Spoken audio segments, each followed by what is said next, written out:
Abby and Preach. I'm gonna get it correct. Bro, they are incredible.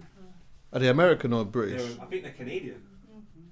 Do you know what? I hate my phone, man. Just do the YouTube thing. What did they?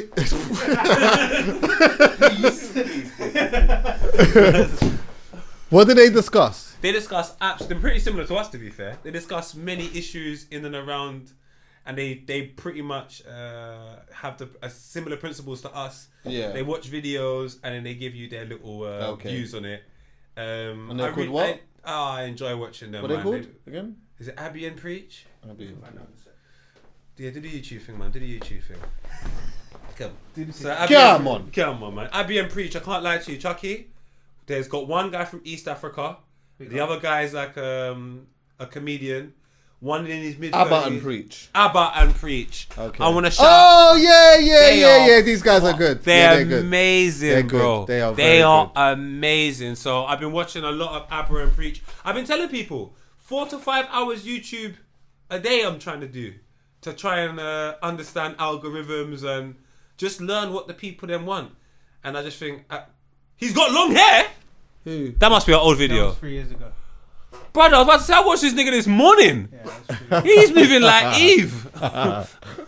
Marlon. So, yeah. I can't lie. I really. Yeah, I should watch more of them.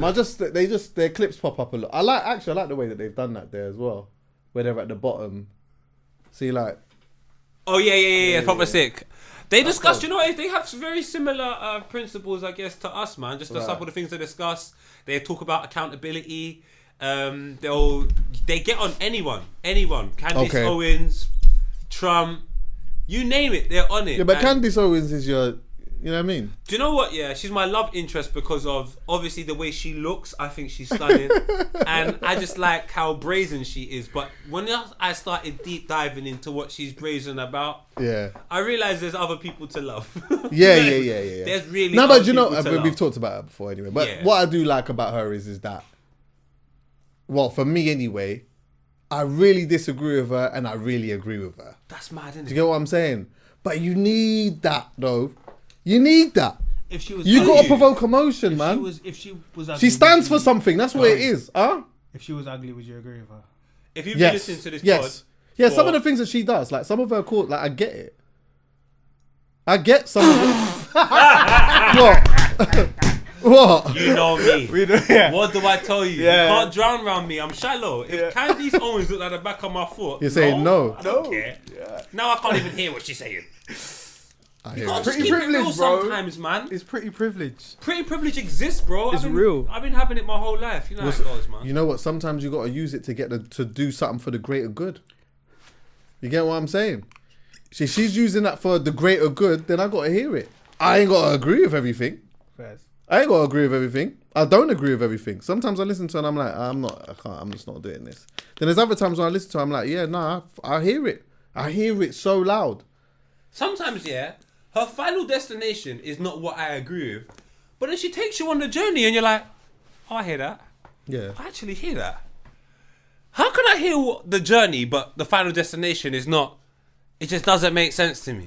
She's well read. Yes. She's well read. What do you mean? That she's read a lot and she's researched a lot. And she's a good speaker. No, that's what it is, because she researches her argument. Well, of course, yeah, definitely. Yeah. But I don't think you should research your argument. You should research the situation and find your argument within the situation. I think she just researches her argument sometimes. And I'm like, Candice, I want to back you, but if you just looked at the whole picture, you would realise this, that, and the third. Do you know where I'm coming from? Whereas she'll have a point, and that's all she cares about.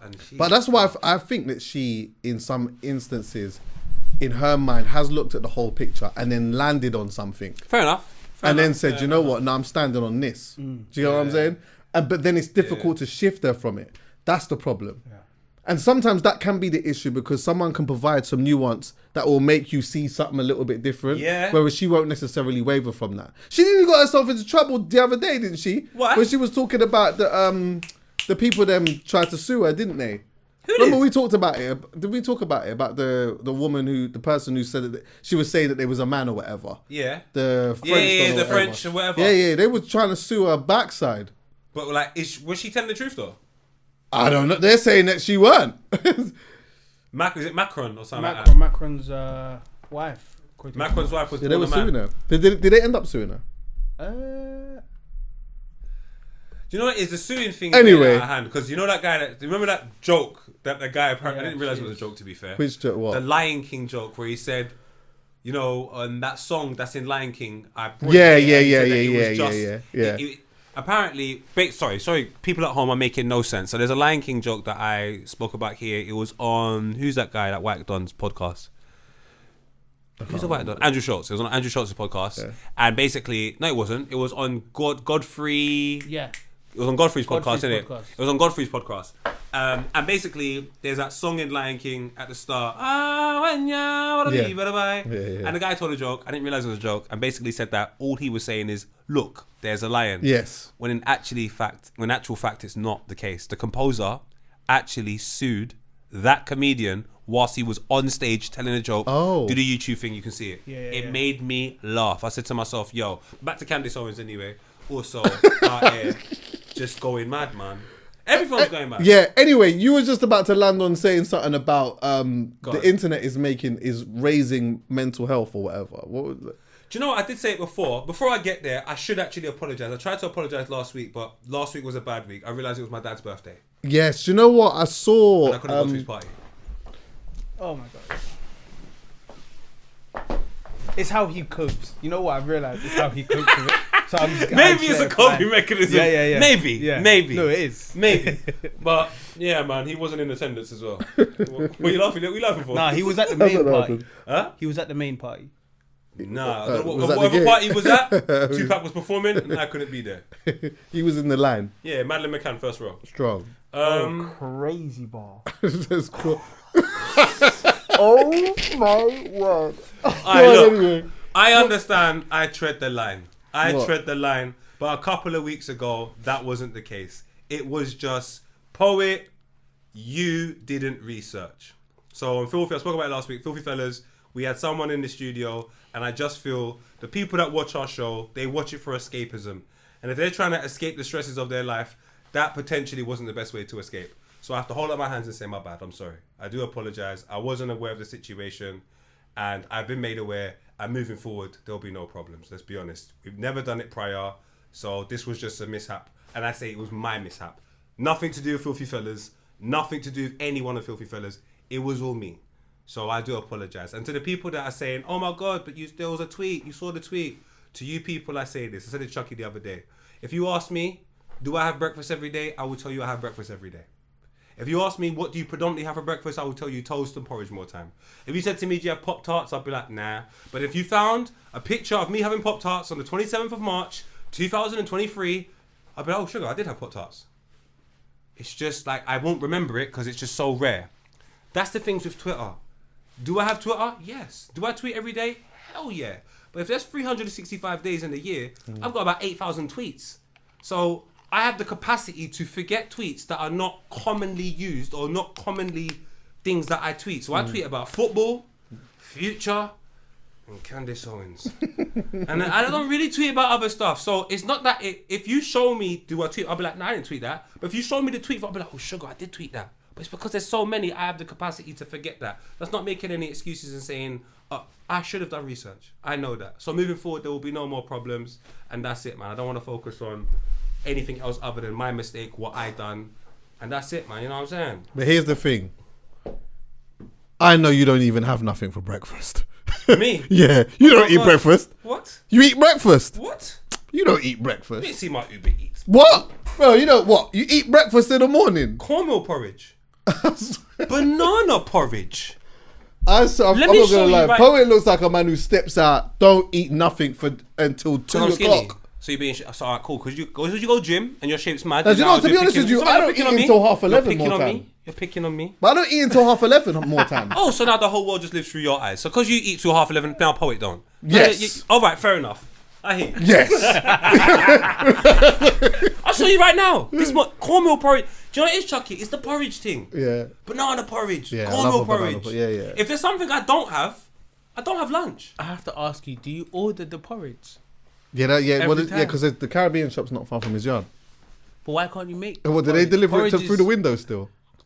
Unfortunately, someone Yeah, threw a brick yeah, from my thought window. so. Someone threw a brick from my window, so there's Yeah, it's a long story. Oh Honestly, yeah, you actually told me about that. Yeah, you told me about that. Yeah, So yeah. they can't deliver through the window anymore. My day-to-day life is crazy, bro. Listen, why? Don't judge that. Does what? That he orders porridge. Yeah. No, I'm shocked at the window. But I'm also asking, does he know how to make porridge? That's what I was asking. Yeah. Oh yeah, but no, I hear that still. But it's a cornmeal different- porridge, yeah, there's Cornmeal different. porridge is different, Right. It's a different thing. Okay, yeah. And I'm anyway, saying. I'm not judging it because more time I just clap off 5 boiled eggs. That's it. No, nothing on it. That's the sulfur fart. Huh? Damn. I just clap the eggs That one time. fart. That's me, and then I touch the road. You know, Do you know what it is? Go No, on. let me tell you exactly why I do this. Yeah. Here's the thing. The other day, now big and serious, yeah. Go on. No, because this is an epiphany I had. I live on my own. The other day I said to myself, do you know what I could do with a bagel for my breakfast, yeah? So obviously what I've done now is I thought, I've put ingredients together and that in it now, yeah? So I've added this, added that, chopped up some onions, I've just done bare things. And here's the thing with me. See, when I'm cooking, yeah, when I'm making things, my issue is I use the whole kitchen. So even when I'm just doing something do you really mean? simple, I'm using this knife for that, this fork for this knife for that, this plate for this. So you just got bare extra washing bare up. things, yeah. Bare extra I washing can't up. help. I just can't help it. So anyway, now, Yeah. so I've made the sauce, whatever, and then I've made the eggs, done all of that stuff now, yeah. Toasted the thing, boom, put it together, cut it. I'm sitting there eating it now, yeah. As I'm sitting there eating it, I've looked to my right and I've looked in the kitchen and I've seen one bag of things that I've got to go and wash up now. Because here's the thing now, yeah. I can leave it like that, and sometimes I'll do, but then I might leave it with the intentions of, you know what, I'm only going out for a couple hours, when I come back, I'll just deal with it. But when I leave my yard, sometimes I'm not out for a couple of hours, end up coming back later in the day or later in the evening. So when I get home and I go in the kitchen and I see it like that, I'm like, I feel like I've just got to deal with this before I go to bed. You see, when I just go and just clap 6 boiled eggs with nothing on it, nothing, just straight at the thing, all I've got to wash is the pan. So I said, who am I doing the bagels for? Like, who am I doing the bagels for? If I'm with a gal or I'm with somebody, then I'll do it. But if it's just me, I'm making this thing as simple as possible. Anything else that I make that is me sprucing up the thing, I can eat that for a couple of days. So I don't mind doing that. See, when I make my dinner, I don't make dinner for one night. I make dinner for 3 nights. So I don't mind the washing up. But even that, when I just make one thing to eat for the night, yeah, and then that's it. I ain't got nothing for tomorrow or whatever else, and I've just got one set of washing up. That's long for me. So that's why I just clap off the 6 boiled eggs in the morning. That's me. Nice. So in summary, and a smoothie. You're basically saying that just because you don't want to eat nice food because it involves too much washing up, Yes. you just have basic food Yes. so you can have basic dishes. Yes. And then anything else that I make. Ladies at home, get with this man. He needs help. Help him. Anything that I'm making that is sprucey, I'm eating for a few days, so I don't mind doing that. Because when I cook dinner, I don't usually just cook dinner for one night. I cook dinner for a few nights, and then if anything, I put certain things in the freezer, and I don't use a microwave. I use a steamer. So when I take the thing out, slap it in a steamer, it tastes as good as new. It might take an extra 20 minutes or 25 minutes for it to be unfrozen, but it tastes as good as new. That's me. That's how my life works. But yes, you're right. Ladies, if anyone wants to come and help out, I ain't going to refuse. But someone going to make me breakfast in the morning. Just no argument, no talking.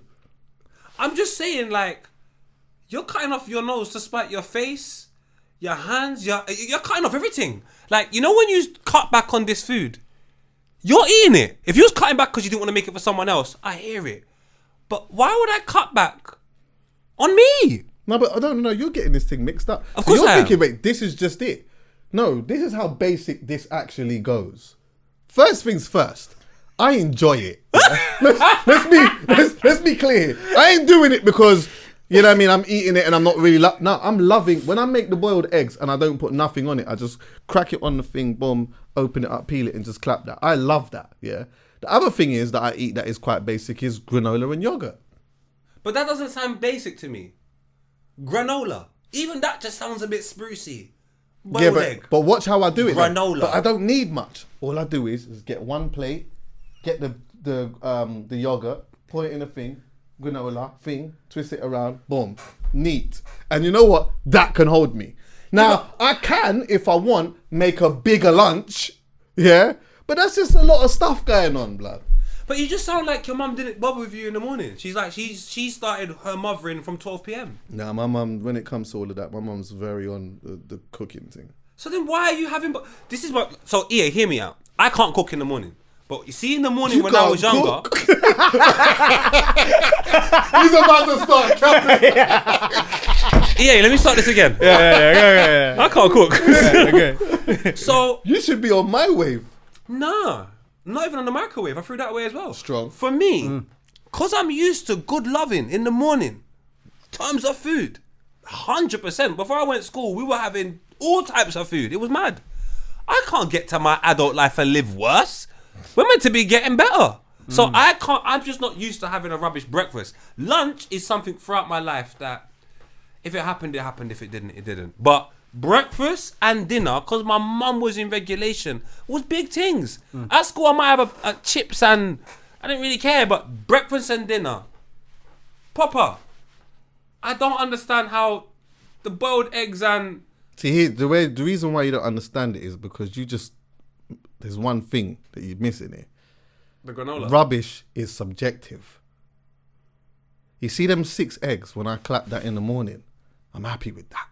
I don't doubt that, but it's just eggs. Yeah, right.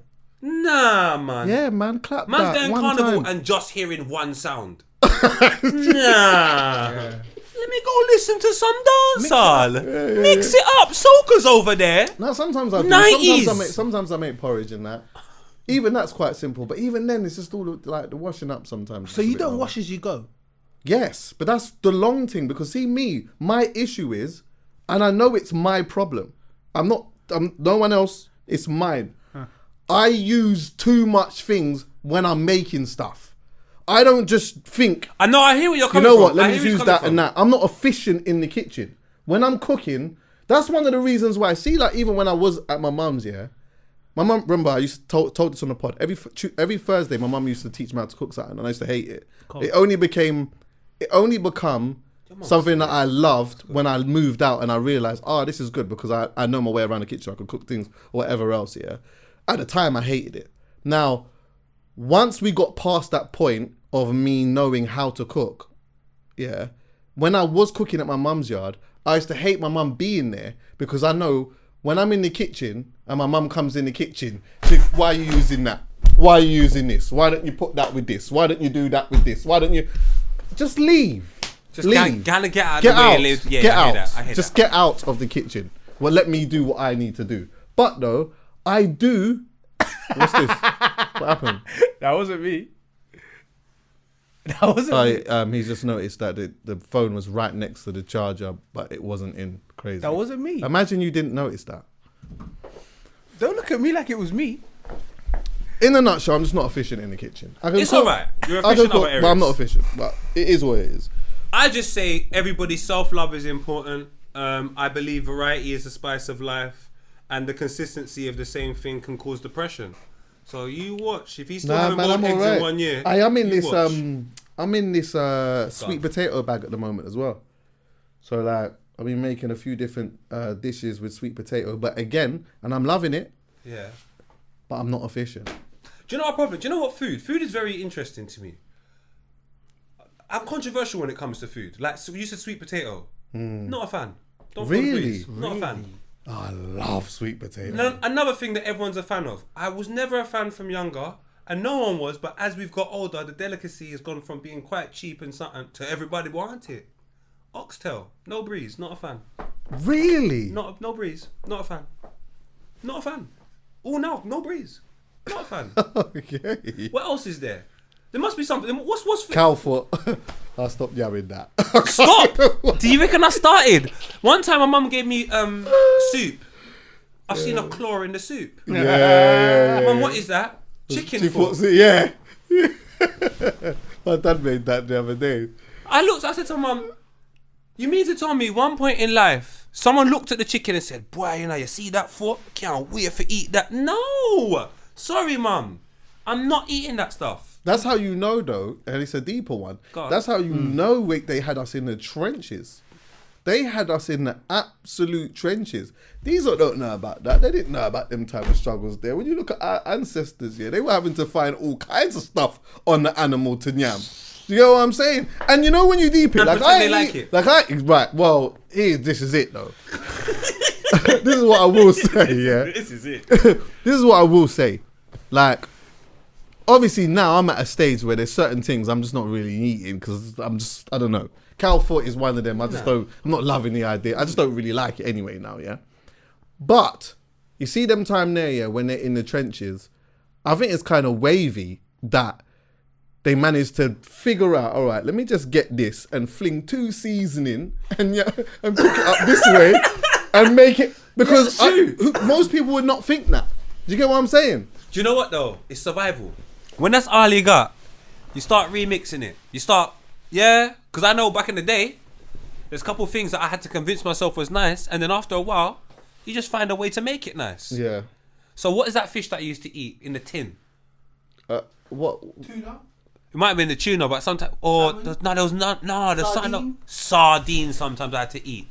You think Sardine is a real struggle food. Struggle food. But I remember that though. Daddy went prison. Mummy couldn't spend the money because there was none. So sardines had to run for a little piece. Did you eat a lot of corned beef? What? Corned beef was what I was really thinking. Corned beef was the thing with the sweet corn and the white rice. Yeah. That was regular. And do you know what? That became a struggle meal. After a while, I might request that. Yeah, of course. Now I yum that. I yum that now. But no cow foot, no. And then the killer is, I'm one of the few Jamaicans I know that loves ackee and saltfish. A lot of Jamaicans I don't even love ackee and saltfish. See? You know? I don't get it. And that's the national dish. But maybe I'm the weirdo because you're not the first person I've heard. There's a few people that say that. Do you know what it is? Sometimes the saltfish is too salty, man. Yeah. Do you get what I'm saying? Yeah. I just don't really like. Do you know what? I'll be honest with you.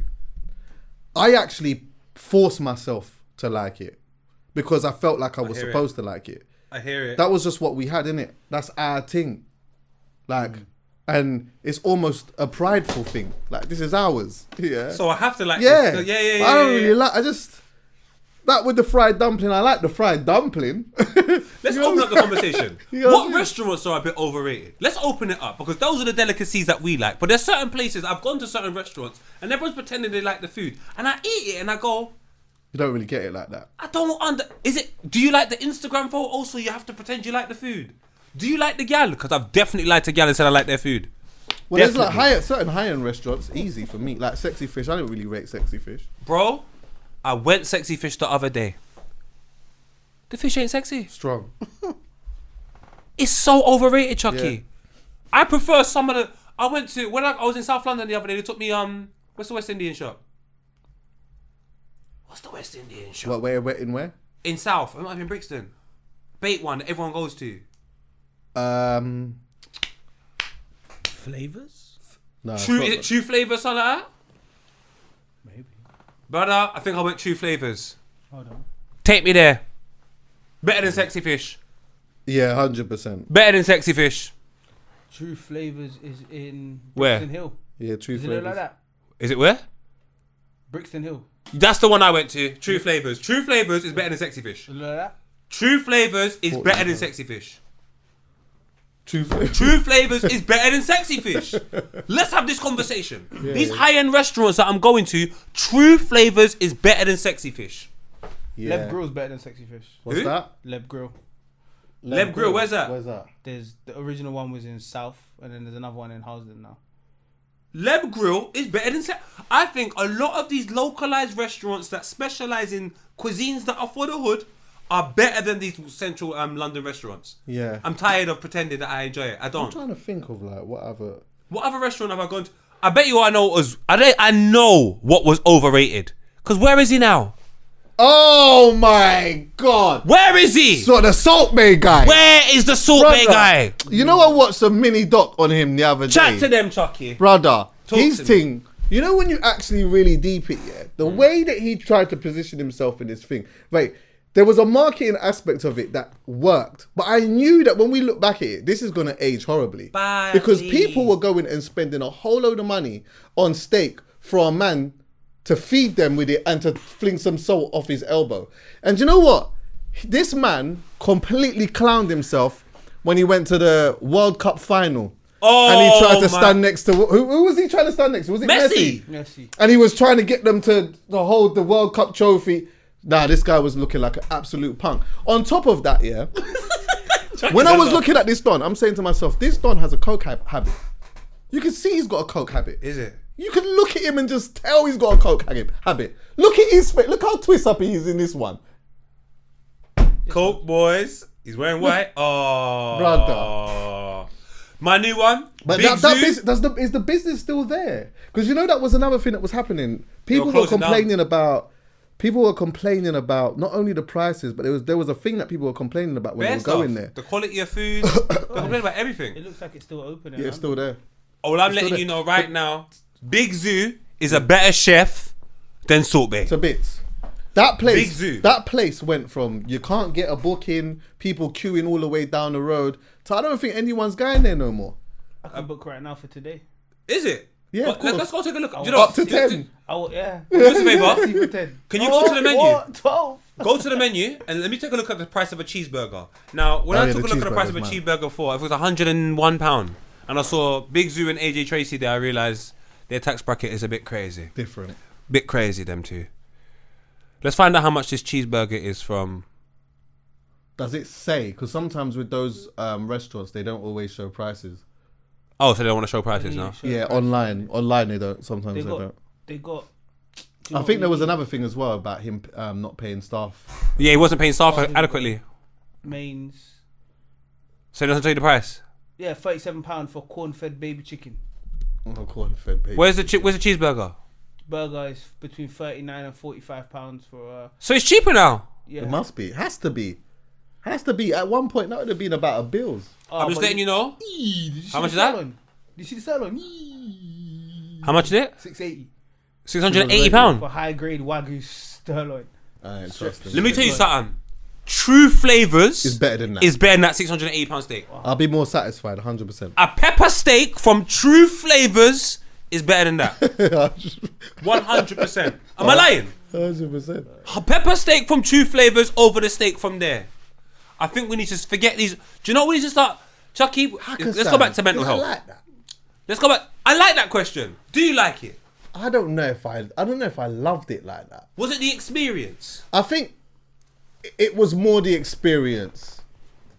Like going to them places is more the experience. Like, do you know what? I am never usually gonna choose to go to a place like that, but I would always be down to go if whoever wanted to go. Do you know what I'm saying? This what like I would never say, like if you said, let's go to eat, let's go Hcpod, I'm like, yeah, cool, let's go. So but I wouldn't suggest it. We're gonna stop this now then. And I'm sorry, also, and I won't, and I'm not suggesting it on a day either. No. I want a list in the comments of good restaurants to go to. It's time to sway the people towards good food over good experience, alcohol, and settings. It's time to have good food. Hey, talking of good food, Mellows in Birmingham is good. Chat to them again. Caribbean food. Mellows is good. The seating in there, the music in there, the staff in there, and every time I've gone in there, food's proper. What country? Jamaica. I'm just letting you know there are better places to go, people. Mellows Birmingham is better. It's really good. Look, is that it there? Yeah, is that Mellows? That's the picture of their food. I'm sorry, that's better than STK. Good, yeah, it's good. That's better than STK. Where does Stork stand on this list? Stork is alright. I like the food. Is that the place that we went to? When the place that we had our... That's where we had our thing with Benja. Now, obviously, because you don't specialise in Caribbean food, I'm not here to judge. It's Pan-African though. It's yeah. I said it doesn't specialise in Caribbean food. You emphasised my point and said, exactly, no. I don't get why. I don't get why. What was I meant to say off the back of that? I was just trying to highlight that. Stork is alright still, but... Did you understand where I'm coming from, Chuckie? Yeah. I don't... I think I went there but I get it because it's where it's at and whatever. Do you know what I'm saying? Yeah. It was a bit... pricey. Just a tad. That's you know what I'm saying? But no, the thing is, I can't say that because it's the area that it's in. All of them places, they're pricey. They're not just exclusive to that. They're not at all. No. It's the rent's crazy. The rent, that's it. That's the rent's true. crazy, the rent's bro. crazy. Question. Why didn't I get an invite to that dinner? You wasn't around. I was. Was you? I was working for you. You just started, big man. You weren't. You know what I'm saying? My man got that shot and... Wait, pause. How long have you waited to ask that question? No, I just clocked it now. Yeah, you just got here. You just How are you asking it? It wasn't even a thought through question. It's just a question. No, I'm going to tell you. Nah, I don't like the way you asked it. You wasn't... Like, you just got here.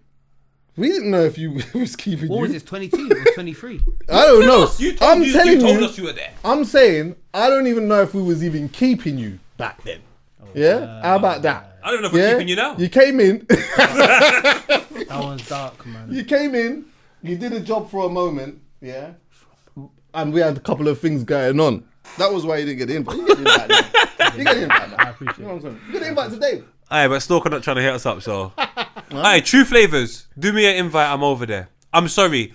People at home, please leave a list in the comments, especially the girls. In fact, only the girls. I don't trust guys, bro. I trust women. Women, they're meticulous. Guys care about settings and woo. Women will care about the food. I got women that are like friends though, that like I can shout, that will always hit me with real good recommendations of places to eat that are like low key and really good food.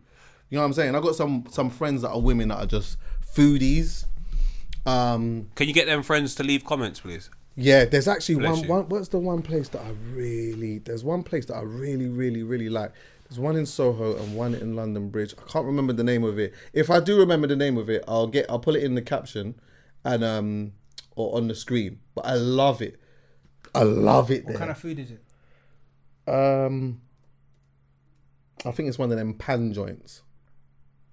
Pan-African, go on, say No, it it. wasn't Pan African though. I'll tell you one Pad thing. Thai? No, hold on 1 second. I'll pander towards my No, ex. but like what country? She was the best person can't when it came remember. to choosing food. Some of the restaurants she used to pick out, and they were always far. What did you say? Who? You're who? My ex. Okay. Yeah, Australian joint. She was crazy. Oh, okay. Yeah. She was the one for food. What? Yeah. And she looked good. You know I like my thing. Have to look good. Yeah, so I when you like go that. I like that. a nice restaurant, Yeah, good looking, and it was all over. You might go Chelsea one time. Yeah, it's small, yeah, it looks yeah, like a yeah. store. You walk inside. There's about 10 tables. Yeah. One of them's mine. I'm sitting down. We've had wine. Good night. Yeah. And there's a couple of those restaurants around. And I like them. I like those types of little joints there. I like a woman who's a foodie still, you know. Same. I You like get what I'm saying? And do you know what I like actually too? I like a woman who knows about things that are going on that I would just have no idea about, but would know that would like it. Do you get what I'm saying? We should go to this place. I've seen this thing that I think that you'd really like. And then you go there and you're like, what, here? When you get there, you're like, oh, bro, this is actually sick. I love that. Back to the ex, the Australian joint. Strong. Even when she had her birthday, she would try and think of something that everyone would like. So one time we've gone to this joint over in Carnaby Street. So you know when you walk into Bloomsbury Square, is it Bloomsbury Square? Yeah. On your left hand side, there's like a door. So you're not all the way into the courtyard, yeah? So when you get into the courtyard, there's just loads of different... So when you're walking up to the courtyard, you know, Dr. Martin's on your right, I think Levi's on your left. So you're walking through this little alleyway. There's this little door. I've gone to the little door. It was me, Skits, Australia, and Yinka.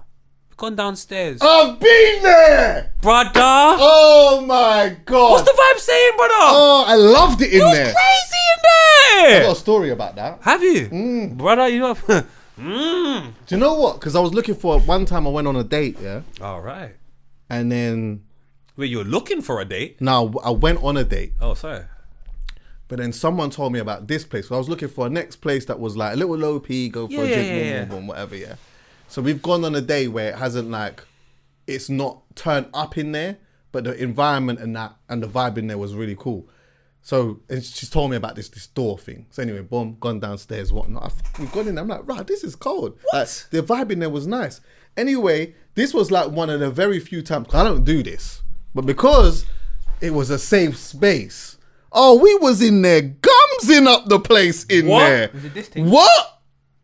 Nah, what? No, Nah. what that? Is that house? That's Little violet door? No, it's not that. I don't. Nah, it's not one of them. It's not like It's that. not one of them. It's just a door. You go downstairs. There's a bar, like nightclub kind of. It's not a secret door place. Like the door, it's a bait door you can see, but you just wouldn't expect to see a man playing the piano and. Oh, what? It's just a vibe, bro. It's a proper vibe. So Me and her was in there gumsing up the place in there, lipsing up. I'm telling you, Because there was no one in it, like no one knew about it. I mean, obviously now I could have easily have seen you, but no one didn't. When we went there, no one didn't know about it. I was in there gumsing off in central London. Chuckie, I would What? have seen you in Hand there. on the face, Yes. all of, you get what I'm saying? Yes. Gumsing off. Yes, Yeah, man. 100%, brother. I was in there. You know when they sit, boom, cheek to cheek on the up. Yeah, what? Ooh, feel the body. Oh my God, vibes, energy, love. I was feeling it. Alcohol was running. She was happy. I was happy. Yinka says skits. So I was moving like I was abroad.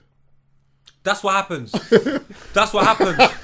I was moving like I was in a different country. You're moving like I'm you don't even know anyone in the venue. Yeah. You don't, but I'm talking to the point. There's a. I know what you're saying. Yeah. When you go abroad, there's an energy you move with. Like I ain't seeing you niggas again. These times we're in Carnaby Street. Right. Good vibes, man. Good vibes. Yeah. So anyway, leave the comments, please. Yeah. Leave some restaurants and good women. Leave your application forms as well. You know what I'm saying? I'm gonna leave my application form. We should apply.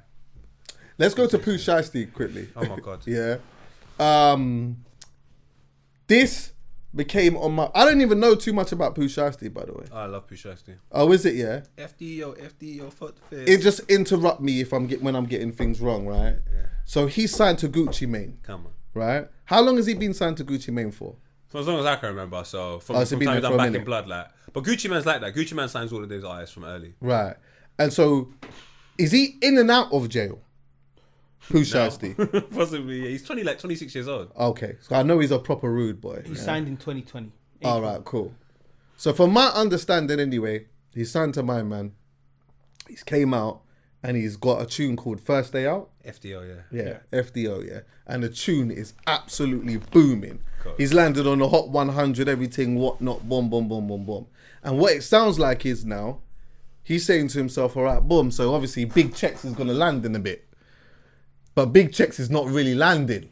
Yeah. So he's hit Gucci on a vibe of what's going on with the thing, and then Gucci's probably explained to him the business and how it works or whatnot. To which he's turned around in his head and said, "Nah, there's no way I can be signed to this guy then." It's not really like that.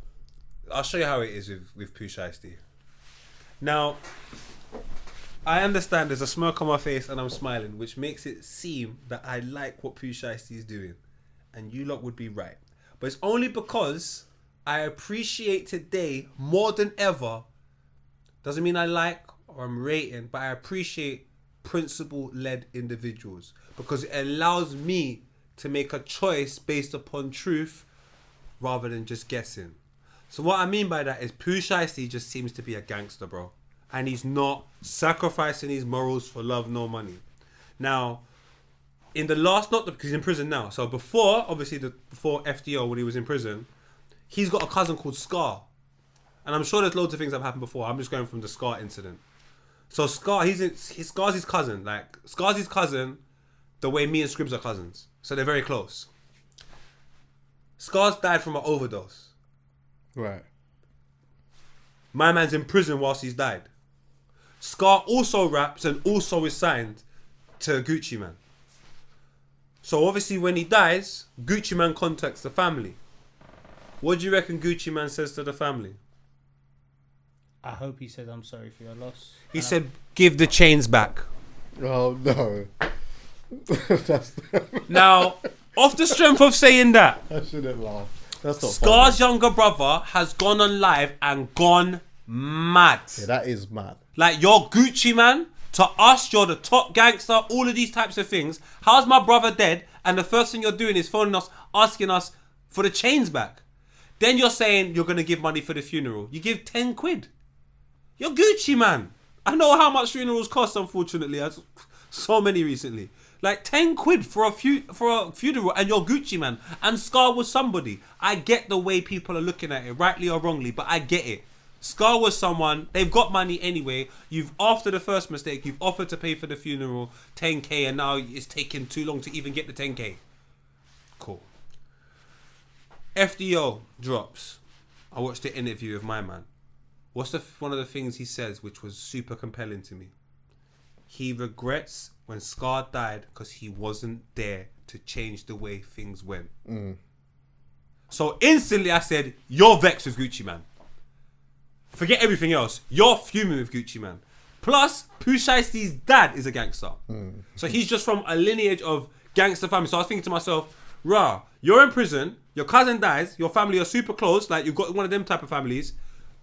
Gucci, I don't know how you fit in the equation now. Because if my dad or my uncles or my cousin says to me, yo, you know my man died, and all Gucci was saying is, that's going to mean more to me than whatever Gucci man says, does, or whatever. It's my family. Cool. So I think it was January or whenever, when Pooh Shiesty got out anyway. I remember the story hitting because unfortunately I watch Act sometimes. Not sometimes, a lot. Bro, they've gone studio. Pooh Shiesty says, can we go studio? Pooh Shiesty's phoned the police and said, look, obviously he's on tagging. He's like, can I have a little 10, 15 minutes? I need to do some stuff. I need to go studio and I need to chill for a little bit. He spoke to his PO, basically. Let me just go outside and then come back later on, please. Did they say yeah? They've approved it. Okay. He's gone studio. But not to make love. I think, who was doing that? Let's make love in the studio. Might be a little way in there, man there. Now, this man was going to the studio to kill something. He's gone studio. He's getting down as kidnapping. Gucci man is on his knees, bro. They got a strap to his head. His dad is shaking his head like, I didn't want it to be like this. Pooh Shiesty's like, sign this release form and I'm out. Yo Gotti just offered me 10 mil. Whose dad? What? Pooh Shiesty's dad? Pooh Shiesty's dad, they're with him. Yeah. So they've gone to go and do the move together. But Pooh Shiesty's dad's not rating this whole move. Pooh Shiesty doesn't care. He's thinking, look, obviously we was on a bad up thing, but we didn't realise it not wasn't really this. supposed to stick him up like that. Yeah. Gucci man's got stuck up, robbed. They've told him to take the other exit of the studio so no one clocks. And the problem is, this is going to get chucked out of court for the simple fact that Gucci man's got a police officer with him, an off-duty fed with him, been with him for years. But the problem is, when the incident occurred, he's in the lobby, he's in the hallway, he's not in the room. Oh, isn't he? So this whole situation about kidnapping is slightly word of mouth. Wait, isn't there no video of it? The video only shows the lobby and it shows them walking out the exit. The video doesn't show Pooh Shiesty with guns, doesn't show Pooh Shiesty lifting his gun to anyone. There's no evidence apart from word of mouth to suggest that a kidnapping actually happened. So how does anyone know that Pooh Shiesty's dad wasn't rating what was going on? Because in the statement someone made a statement, and in their statement it said that Pooh Shiesty's dad was like he was like, what are you doing? And like I said, when I saw Pooh Shiesty speak about how upset he was when Scar died, what happened to him, I just knew for a fact he's getting at Gucci man. But and let's take into go on. Is Gucci man cooperating? Well, he's got a police officer with him. Yeah, but the police officer didn't see. So if the police officer saw, he has to tell. He has to. The officer has to tell. The officer still has to. The officer still actually has to talk to the police to let them know that there was a situation that was going on. But obviously, his truth is, which is his actual truth, is that he didn't see what happened, innit? Yeah. So even if he was to get subpoenaed, if he was to go to the court and they were going to subpoena him so that he had to testify, the officer's story of events is only to a certain point. It would mean that Gucci would have to say what's happened, and then even then, it's probably it's their word against his. So he probably would. Pooh Shiesty would probably bust case on that because there's no camera footage. That's what I said. So Gucci's refusing to cooperate with the police as well. But he has to though. He's Gucci man. Yeah. Yeah. The only way that he would be subpoenaed in doing that, is if, let's say, if someone got hurt really badly, then they would have to subpoena him so that he would have to tell his story. But if he's going to say that he's not cooperating, then I guess there's no story to tell. The thing is, Gucci man is mentally ill, by the way, you know he's on medication and all of that. Yeah, I do know that. Yeah, so it's I think signing to someone like that is dangerous anyway. Like, who knows? If he doesn't take his medicine for a month, who knows what type of Gucci man you're getting. Yeah. It's like having Kanye as a manager. But that's true. But when you're dealing with them man, from the streets and that, they're not understanding nuance like that. They're just seeing, all right, my man's going to sign us and we're going to make P and you're going to do your job. And if you don't do your job, they don't care. You see dudes who are like heavily mentally deep in the streets. They don't understand nuance. You said that you were going to sign me. I'm signed and money I go make. So if money's not getting made and it looks like you're doing your thing over there, At some point, I'm going to need some answers, and I need to be told, like a child, what is going on here. Otherwise, shots is getting let off. I think it's worse than I think it's you disrespecting my cousin. Done. Yeah, that's true. You disrespecting my cousin. I ain't got to have mad conversation with you about it. Scar died. I had the family on my phone talking about Gucci Man's asking for the chains back. These times I'm in prison locked up, knowing that if I was on road, it wasn't going to go like this. So you know what? I'm not really there with you anymore. Yo Gotti's offered me 10 mil. I'm out. Oh, Yo Gotti offered him peas. 10 mil. Yeah. I'm out. Yeah. And I know you and Yo Gotti got issues. I know Yo Gotti smashed your girl. I understand you two don't like each other. But guess what? My cousin died and you asked for chains back. Yeah. Let me go. And really and truly, do you know what? I know, it's business, it's hard. I was going to say, if someone's been signed to you for a long time or whatnot, and they're just showing you that they're disgruntled, sometimes the best thing to do is just say, go on about your business. If you think that the grass is green on the other side, go and get your money, innit? Brother. Especially if Gucci is signing bare people from the hood to have them on the label, just in case one of them goes. Sometimes you just let go of one of them, innit? But though, it's business, innit? It's like, I'm signing all these lot because ultimately there's a gem in here somewhere and someone's going to go. And part of the business is I'm going to sign, I'm going to invest. That's what you're supposed to do. I'm going to invest and one of them is going to make me some money somewhere down the line. You can't now just go because you're just getting hot and then someone's offered you 10 mil. All right, cool. If someone's offered you 10 mil, someone's going to need to break me off something because I made the initial investment. That's true. That is very true. But one thing we need to stop doing is saying that's business. No, like that is one of the. It's one that I was going to say something crazy. That's a cop out. That's an absolute cop out. When someone goes, that's just business. You're copping out. What do you mean that's just business? A contract is something that someone thinks of and puts on paper and you signed it. That person could have total business like down to the T, or you could have no business. But that's what a contract is. Here's a contract. You don't need to be an expertise in business to give me a contract. So since this business that we have right now, especially in terms of entertainment, is involving so much people that have probably never done business in their life, we should base it on principles of good people. I've had you and my artist for my label for 5-6 years. You've come out of prison, you've dropped FDO on my label, and you've told me you want to leave because someone's offering you 10 mil. Let's work out the business. There's no point in me keeping you here. You don't want to be here. Like the business is, I need to keep artists happy so I can make money and we can profit. You're openly telling me you're not happy. Cool. So what's the business? I'm not saying if the 10 mils on the table, what am I getting out of that? Because I've invested in you. I've spent money on you. I've helped build a brand to where it is right now. I'm not saying I control your life. But what's the business? Because even if you go over there and do your things, I still got all your old shit. That's mine. So I'm still going to make money off that. Yeah. So what the hell are you like? That's basically what I was saying still. Oh, sorry. Apologies. I just think all of these guys are moving like Diddy, fam. And I'm just not really rating it.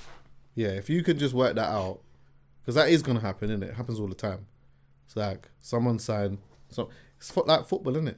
Someone's going to come and they're going to offer a whole bunch of money. What does your contract look like? I could give you a better situation over here. All right, cool. Well, if someone can give you a better situation, let's work this out then. And what's the see business? what happens. But I just think some people just get bitter. I think too much personnel gets involved. And I get it with Gucci Mane though. Yo Gotti's there. Yo Gotti smashed his girl when he was in prison. So I get it. Gosh. Well, do you know what? At least nobody died in that situation. Because you know what, you step to Gucci in the wrong environment and you know how that could go. You know what I'm saying? Not anymore though, man. Yeah, he's a big man still. No, allegedly. Not allegedly. He did it. He bust case. Yeah, he did it. He did it. What are you talking about? He bust case. Yeah, he killed someone. Someone came to his house to try and kill him. Young Jeezy sent man to go and kill to go and kill Gucci. Gucci killed them, bro. Yeah, he was in a girl's yard, I think. He was in a girl's yard. He was in a girl's yard. They went there on some setup thing. But then the same thing happened with what's his name? What's that other guy's name? Other rapper again. Oh, I can't remember his name. Probably he ended up licking somebody down as well. Who? How can I forget his flipping name? My brain is fried these days. Everyone's getting shot in it. Offset got shot last night. Yeah. Crazy. By What little happened with TJ. that? And that's by little TJ. Don't take him from simple, He's a madman as well. Fam, this is New York people, man. I wouldn't... Bruv, all I know is this. Back in the day... That's crazy. Obviously, everybody knows Offset spends a lot of money in casinos. My man love a gamble. Love a gamble. He's gambling now, and little TJ's there. A couple other people are there as well.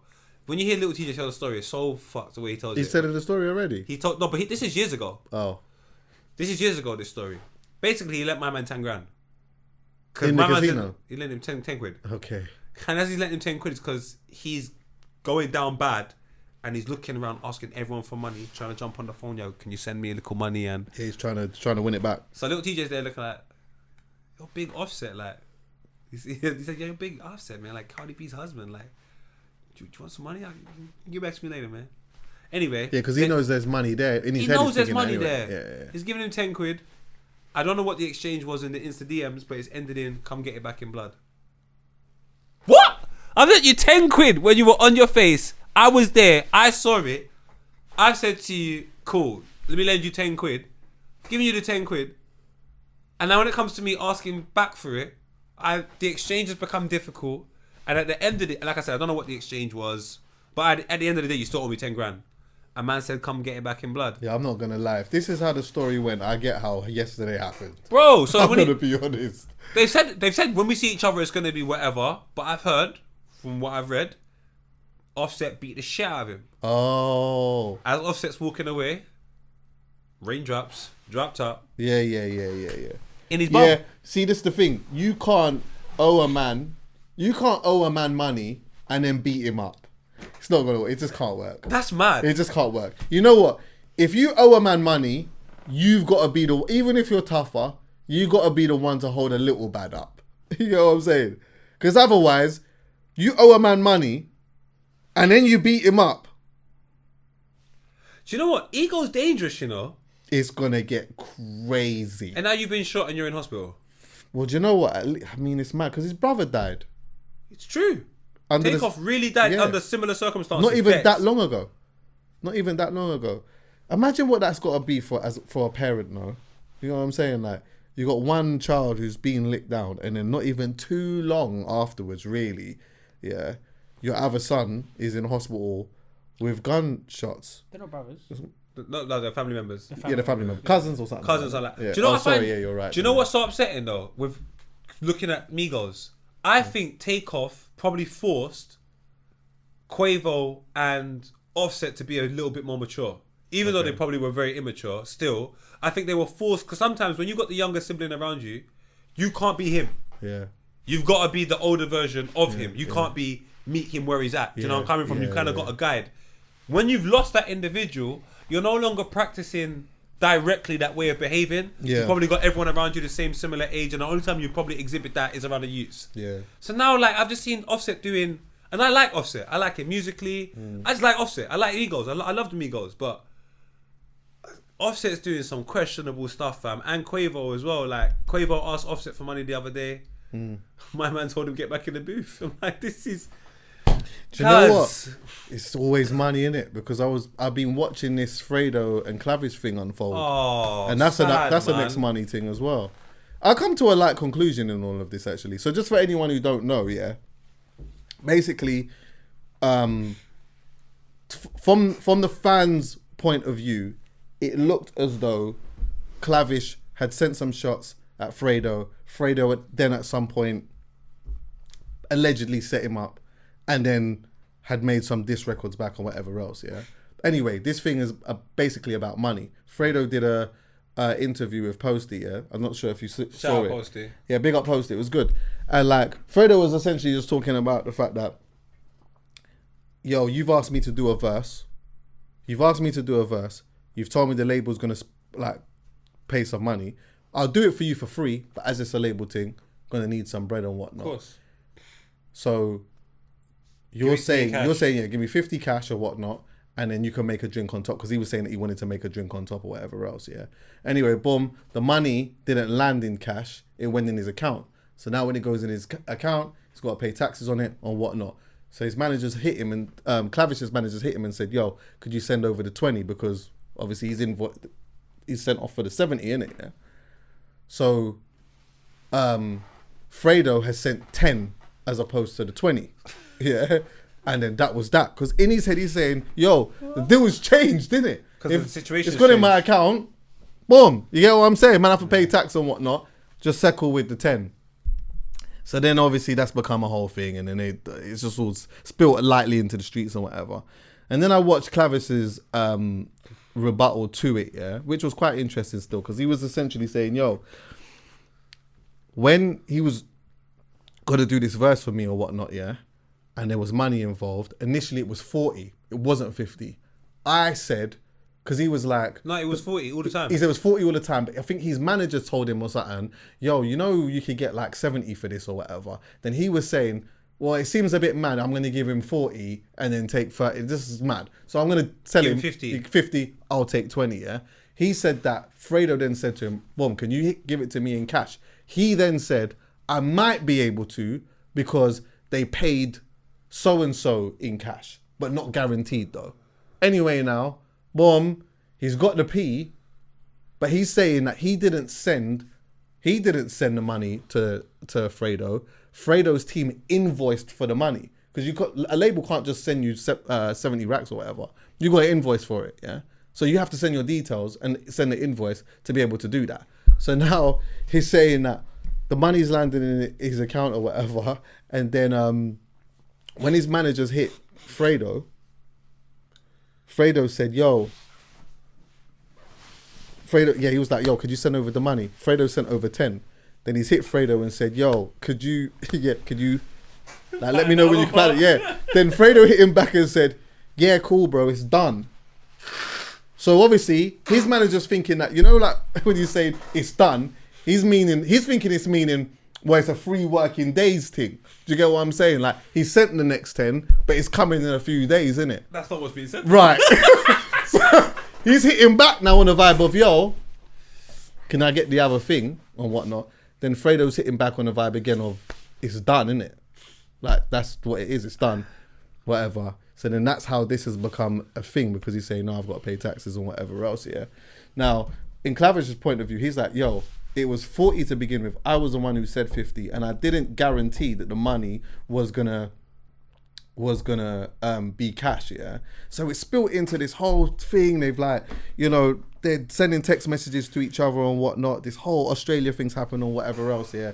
Then there's been diss records and whatnot, and it's like, this is a shame, you know, because you see, for me, I came in here about a month ago and I was like, I want to see a good old rap beef, like a rap beef that doesn't spill into the streets. Just two dons that are just, you know what I'm saying? Wherever they're from, and they're just rapping and they're just beefing each other, yeah? I would like to see a little bit of that. I don't want to see it ending up being a street thing.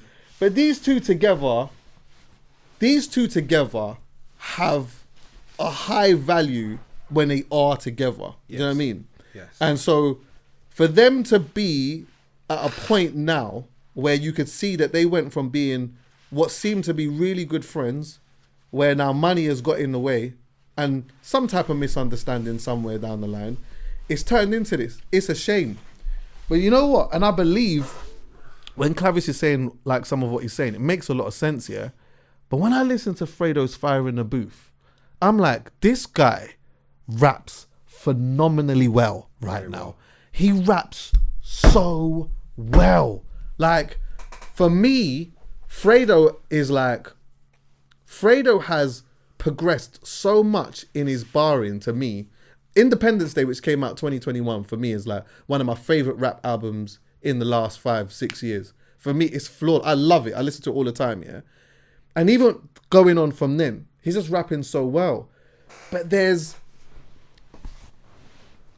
something weird in the air at the moment. There's something weird in the air, and I can't work out what it is, but I feel like right now probably isn't the best time for these two to be doing that. I think these two are probably better off at the moment actually musically aligning. It's just not going to happen. What's that with Fredo and Clavish? But I think there's a conversation that them two could have. When I'm listening to them, both of them talking, I'm saying they rate each other, irrespective of all of that, yeah? Managers and money and labels and this, that. He's not even a part of the label anymore. He's at a different label, Clavish is, yeah? But irrespective of all of that, they both rate each other. Fredo rates him. I don't think Fredo rates him. You don't think so? The little guy wants to be like me. Yeah, nah, but Fredo is funny, bro. yeah, Like, but I'm I think that's sorry. what he's. I think that's what he's doing. I think he's belittling him, and it like I hear it though because obviously they've got to where they've got to. But I do think deep down he rates Clavish still. Maybe not streetwise, but I think he rates him still. But how? Like, in what sense? Judging by their relationship prior. Because he's the way that Clavish is talking from his side of the story is me and him, like, not on music. We talk on a very regular basis. I can't imagine Fredo having the time to speak to anyone that he don't rate like that. He's got 100 million man around him. Huh? That's what Clavish says. Okay. Some people will walk up to you like, yeah, Poet's my Don. When people tell him like, Don? I get what you mean. One of you is Don. Because it's I get it. I understand what you're saying. Because ultimately, it's how you perceive the relationship, innit? It's like, yeah, Poet he might give you good energy, and you might see him as your Don, but he doesn't perceive the relationship that way. He just sees you as someone who's cool. And there's a difference between being a Don and cool. And being I hear cool. that. I hear that. And Chuckie, I won't lie to you, especially in the industry, I don't even like using that term, but there is so many, and it's not industry, it's everybody that wants to do this job, all of the people. This is the place where I've seen the most amount of weirdos. Like, everything is to save face. They have no shame. Everything. I had a record A&R back when Diddy was cool. Walk up to me like, yeah, I chat to Puffy all the time. And he went through texts. And it was just him texting himself. Oh, that's with Diddy sweet. every other time. And I don't even mean to be disrespectful to this guy, because he might watch this. He watches and be like, oh, Poet's talking about me. Yes, I am. But the thing was embarrassing for me. I didn't even want to be there. Because then you're having to quickly close the screen because you're realising you're flicking through and it's just you. And I'm just like, don't you lot have shame? He didn't like, think that one through. I do that to people on Instagram, but it'd be people that I actually know. And I will say to them, I'm talking to myself in here, but I don't care. How about that? It could not be someone that I have no history with other than seeing them on screen. Jano, God bless. Listen, Ja, if that ever happens to me, get someone to fly kick me from a random position, please. Because, yeah, Fredo man. at the moment sounds like he's sick of all of it now. Anyway. Everything. When I was listening to his Fire in the Booth, he's calling out bare of his, like, some of his own man them. Bruv, he was calling You know out what I'm saying? like, bury them. Bury them. Because I think it's like, a lot of people get to a point Side in their note, career. I hate the way Fire in the Booth looks. Oh yeah, I don't like it. I don't like I it. think it's AI. I It does. absolutely cannot stand it. Fredo had no chain on. It was just horrible. Like, for me, if I was Charlie Sloth, you're a legend in the game. You've been here for so long. You've had some of the most legendary freestyles. What I think you need to do is go back to basics. Like, what the hell is this? What the hell is this? Yeah, I didn't really love it either, to be fair. It's so corny. Go forward a bit. It's just... Charlie's better than this, man. It feels soulless. It's got feels no soul soulless. at all. feels The soulless. amount of cuts. This is not a music video. It's a freestyle. Like, freestyles traditionally go off from one... That's green screen. Bro, Yeah, but it was in Bali, innit? Yeah. Listen, I don't care where they were. It was horrible. Like, was in it was a Bali. horribly shot thing. Like, it's not nice. Yeah, you can see Yeah, the light yeah. in The that. grading as well looks mad. It's not nice, bro. Like, Charlie's much better. I think Charlie should just take it back to basics. Just keep it really simple. Strip it back completely. Forget all of this. You'll end up probably spending less money. And just make it look more realistic, Charlie. Let us see you. AU Vodka. You know what I'm saying? Get them in a realistic setting. Yeah. Like, those are the freestyles. From a person that watches freestyles consistently, nothing's better than an F... Shout out Jamal Edwards. Nothing's better than an F64 back in the day. It's raw. It's just raw. Here's the problem, though. A lot of rappers are not remembering their bars these days. But that's their problem. Right. It's not the problem of the place that's meant to facilitate things in a particular way. It's not... Brother, if I don't do my Esther form, I can't go to America and start bringing up my own excuses. There is a way things work. Can't just remix it and make it your own. So, shout out Fredo. Absolutely incredible rapper, like you said. Yeah. This Fire in the Booth was good. It wasn't a freestyle to me, though. Like, when I'm listening to it, it's like... Are they? No? Huh? Are they? When was the last freestyle you heard? No, okay. I know exactly what you're saying. Not like a literal freestyle. Oh, okay. But it was basically a track that he just did. That's what it sounded like to me. Where there's no chorus. He's just saying some stuff in it, yeah. But when I'm listening to it, that's what a lot of this stuff is now. Yeah, exactly. But when I'm listening to it, I'm like, it doesn't sound like, okay, boom, here's the okay, probably better way of putting this, yeah. Posty's got invite only, right? Yes, I like that a lot. Invite only. It sounds like the microphone's on. Yes. That's what it sounds like. Yes. When I was watching Scorch's invite only, it sounded like his microphone was on. It wasn't like, he wasn't miming it. You know what I'm saying? Yes. His microphone was on. Could have done a couple of takes, whatever it may be. I'm not sure, but his microphone was on. Wretch's microphone was on. Tef's microphone was on. I can't remember who else I've seen. But this here, It doesn't sound like the microphone's on. It sounds like he's recorded it somewhere and then they've just filmed him speaking into a microphone, but he's not really speaking into a microphone. He's just delivering it, innit? So when I'm listening to it in the car, it sounds cool, but for what it is, I'm like, it's a diluted version. But respectfully though, he's in there and he sounds absolutely fed up with everyone. 100%. You know what I'm saying? Yo, 100%. Everyone is losing their marbles. I'm out here flipping, going through X, Y, and Z, and everyone's just asking me for fucking money. You get what I'm saying? And when I'm not sending nothing now, the man them are just moving weird and strange and all of that. Like, that's how it's coming across. And I think it's relatable to so many different people. 100%. When you are elevating in your life, yeah, and you come from a certain community or certain environment, of course there's people around you, you look after people and whatnot, and you do certain things or whatever else, yeah. But everyone feels like you have to do something for them. And it's constant. Can I get this? Can I get that? Can I get this? Can I get that? Can I get this? Can I get that? And they ain't done nothing to earn it. Exactly. Nothing. So that's what he says in the freestyle as well. He says, and that's what's wrong with these niggas. He goes, they do something for 3 months and they think that they're dedicated. Like, I can't remember exactly how he puts it, but he says it. You can tell he's up. He's just annoyed. I'm with him. Like, I ain't coming back home, bro. Like, the only time I'm coming home is to go and check my daughter. That's that. You lot think I ain't been home, by the way? This whole talk of I can't come back. Big man, I've been with my daughter. I'm not necessarily posting it, but I'm with my daughter. I'm staying out of this. I hear it. I do hear it. But it also does sound like he definitely ain't going back. What to? Where that?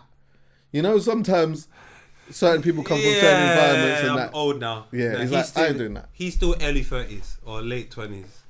No. I No, get he's it. in his 30s, I think. Yeah, I know, but do you know what happens? Especially in this, when the world is watching the decisions in which you make, sometimes He's 32, yeah. you put way too much conviction on some of the things that you say you're going to do or not do or so on and so forth. All you know is up to the point of 32. And the life he's lived is so complicated. Maybe simple decisions are not so simple. So, but you know what I'll say to that, Poe? Go on, family. What I've noticed, yeah, for certain rappers, and again, not even just rappers, but people that come from a certain environment, when they travel, it changes a lot for them. Because for some of them, they've never got to go anywhere outside of their block. Yeah. All they've known is their block, yeah? Yeah.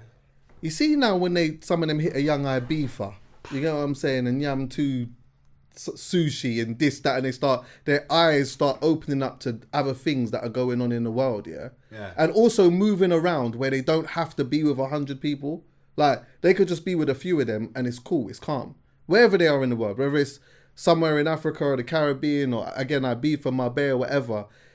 I think that for them, they start to see that, like, there's a certain lifestyle or a certain peace of mind that they would rather be at, and going back to this causes them a little bit of anxiety, because when you get to a certain age, the reality is you don't really want to die anymore. Before, when you were younger, you don't think about it like that. You just think, I'm with the man them, whoever's on what, I'm just on that, innit? And then you have a daughter, you have children, and your child gets a little bit older, you've experienced a few different things here and there. And it's like, I'm still on smoke if you think that you're going to just take my chain or chat to me a certain way or disrespect me or whatever.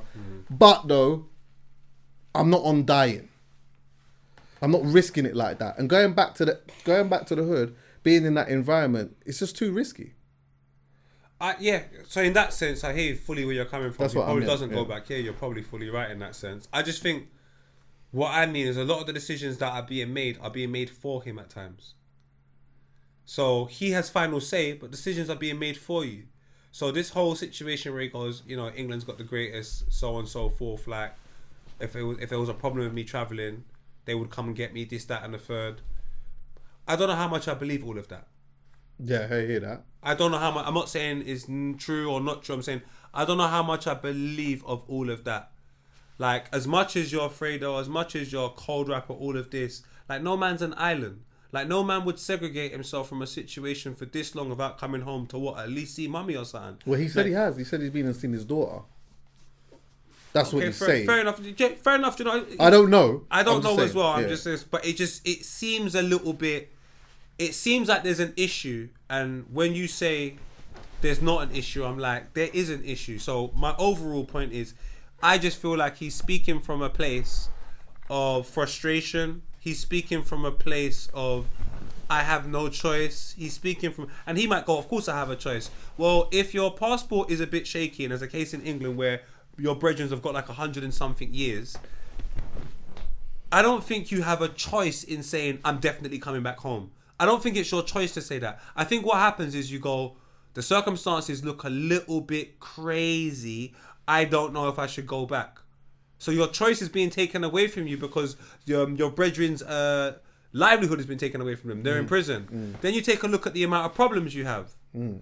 These problems you have, you've inherited some, you've created some for your own. But they take away choice. Yeah, no, I agree. Do you know where I'm coming from? Yeah, So yeah, a lot of yeah. the decisions he's making right now, I think, are more circumstantial than anything else. So therefore, a lot of the things he says are circumstantial. Once he's able to maybe take accountability in areas where he should, I don't know where that is, and just be a little bit less angry, which I don't know how long that's going to take, you're able to make clearer decisions, bro. Because he's saying all of these things, and as much as it's entertaining for me, because I'm not involved in any of it, cause it sounds like a stressful life, bro. Well, definitely. But that just, I want to clear this up here. Sorry. If I'm making it sound like he doesn't have issues, that's No, not you're what not, I you're mean. not, That's you're not what I not, mean. you're not, Because, you're of course, naturally, he even says in the Posty interview, it's like, yo, when I'm in England, I feel like I got to move like the president.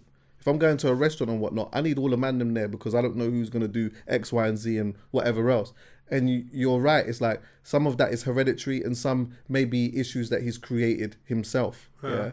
But the fact of the matter is that is his life when he comes here. He's got to be a little bit more vigilant in where he moves and how he moves. He's not the only one. Spare them. Nine's probably the same situation. Scraps, obviously, he's in prison now. But there's, a few of them where they have to be a little bit more cautious in how they move. Yeah. Whereas, like, I guess the point that I'm making is that when you do get a little bit of money in your pocket and you do go and travel the world and stuff and you get to experience a life in which you don't have, it's like, it feels like that it's not as heavy and you don't even have to have so much people around. I can see how they feel as though I'll come back for the necessary things, like my daughter or seeing my mom or whatever, but to come back and be around all of this for me to get dragged back in a madness, I'm just not really on it. It's a bit, and again, I'm just giving a different side to the argument. It's a privilege, isn't it? Absolutely. I always say to people, I will only know if someone's my nigger if they sacrifice their privilege. If you don't sacrifice your privilege, again, I know I get in trouble every week. You're just like the white man to me. But what do you never in sacrifice this your context? privilege. What do you mean?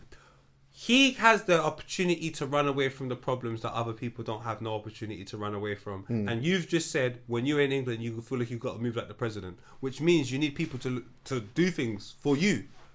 And of course you are. You're going to need people to turn up to a restaurant, sit down with, they could have just eaten, but now we need to make up numbers. We need you all to be here because I need to be safe. Yes. I don't know what the compensation is for that. I'm not suggesting there is. I'm not saying there definitely is or definitely isn't. There has to be. But whatever the compensation is, it doesn't give me the privileges you have. Yeah. But I'm front line. I can get shot first.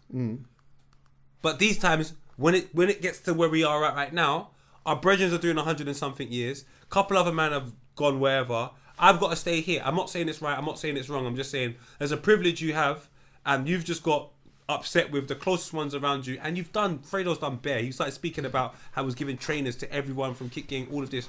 Fair enough. But now that you've gone, I've had enough of this privilege. I'm out. I've had enough of this privilege. I'm out. I've got things to do. There's some people that just don't have the opportunity. No, and you took on that responsibility of being the guy, and you told everyone you're the guy, and everyone supported you because you're the guy. And now that you've had enough, I'm not saying this is the case, I'm just saying this could be a way of looking at it. I'm going to go and get signed in Australia, because I'm not a talented rapper at the end of the day. Yeah. I'm gone now, I've left the country, I've been signed in another country, I'm doing my thing. Yeah. Rightly so. But there might be a couple of guys that were like, rah, I thought I was always going to be with Fredo. Like, all I've done is support him. Now I'm here in this fuckery. The man them have gone prison, and he's out here telling man they're running. Yeah, no, Like, but do you know where I'm coming from? listen, I understand that side. There's another side to that as well, though. Go true. The other side to that is you come to realize, yeah, that not everyone can come. Yeah, it's very Right? true. Bun up, yeah.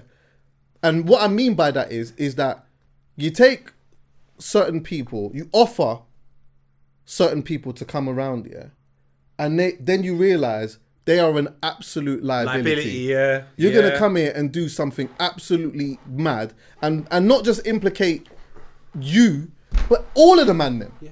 Because this is not what we've come here for. We've come here to just make sure that everything's governed, protected, whatever. Now you got one man in there who wants to go and lick down everybody and start shoot, stab, and you know what I'm saying? But that's why I say whatever he's saying now, he probably said something different 8 years ago. Oh well, of course, because he was younger then, and he had less privileges. So I say to you now, you was in a different emotional state that was heightened then. Now you're in a next emotional state that's also heightened. It's best not to make decisions here. Let's just chill.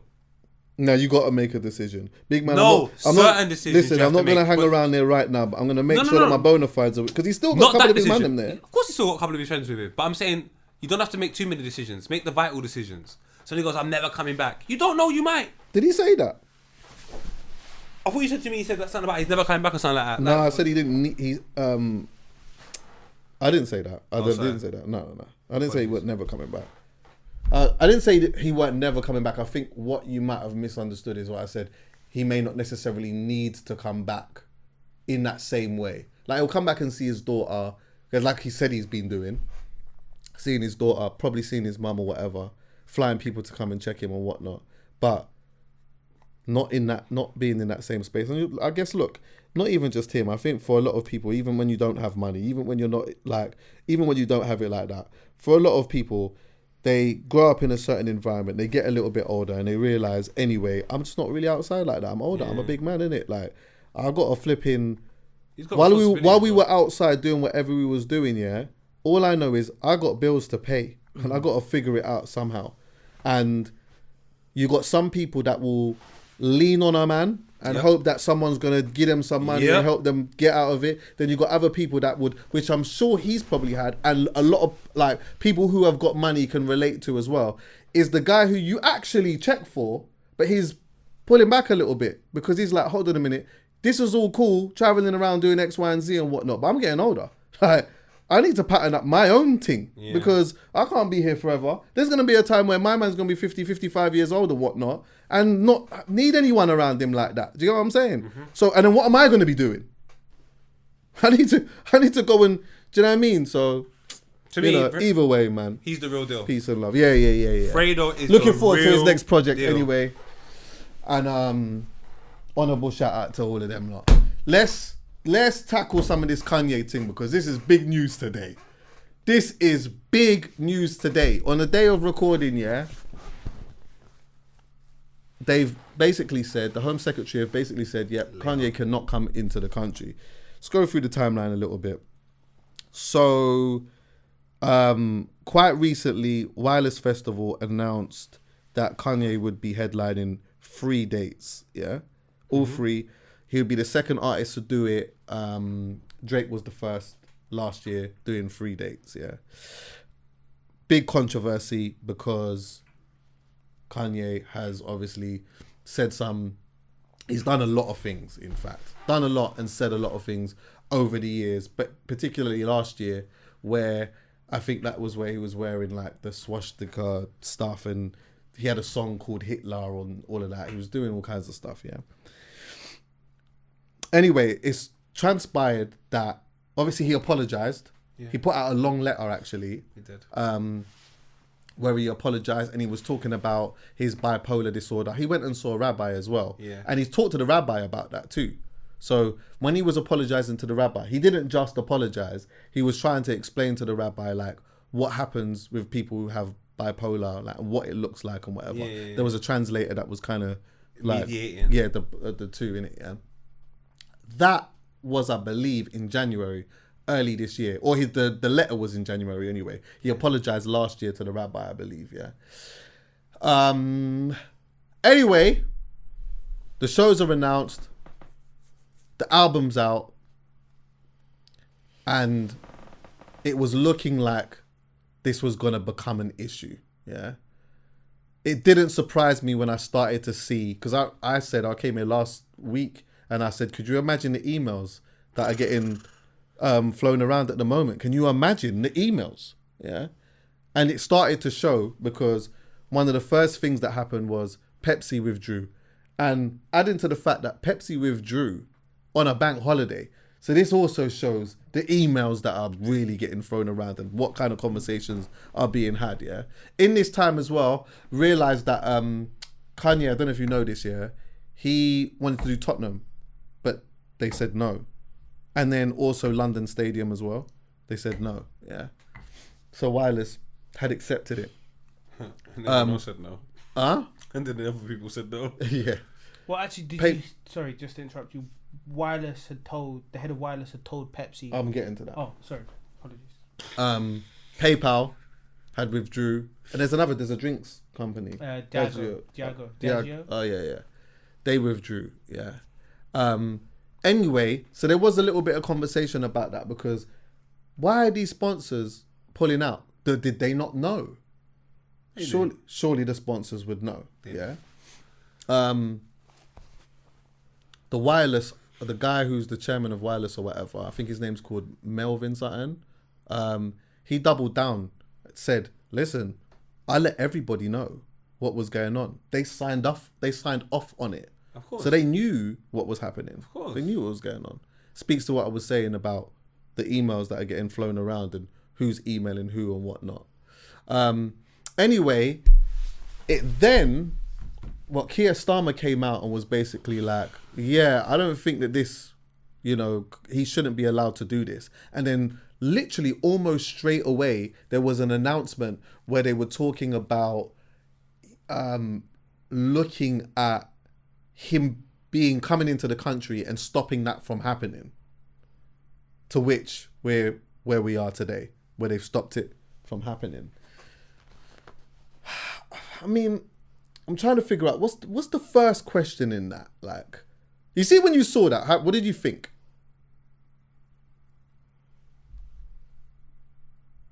Whatever England's message is really confusing.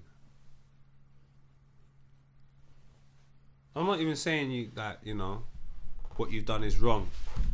I'm not saying what you've done is right, but I'm saying, as a British citizen who's lived there for a little bit, this is confusing.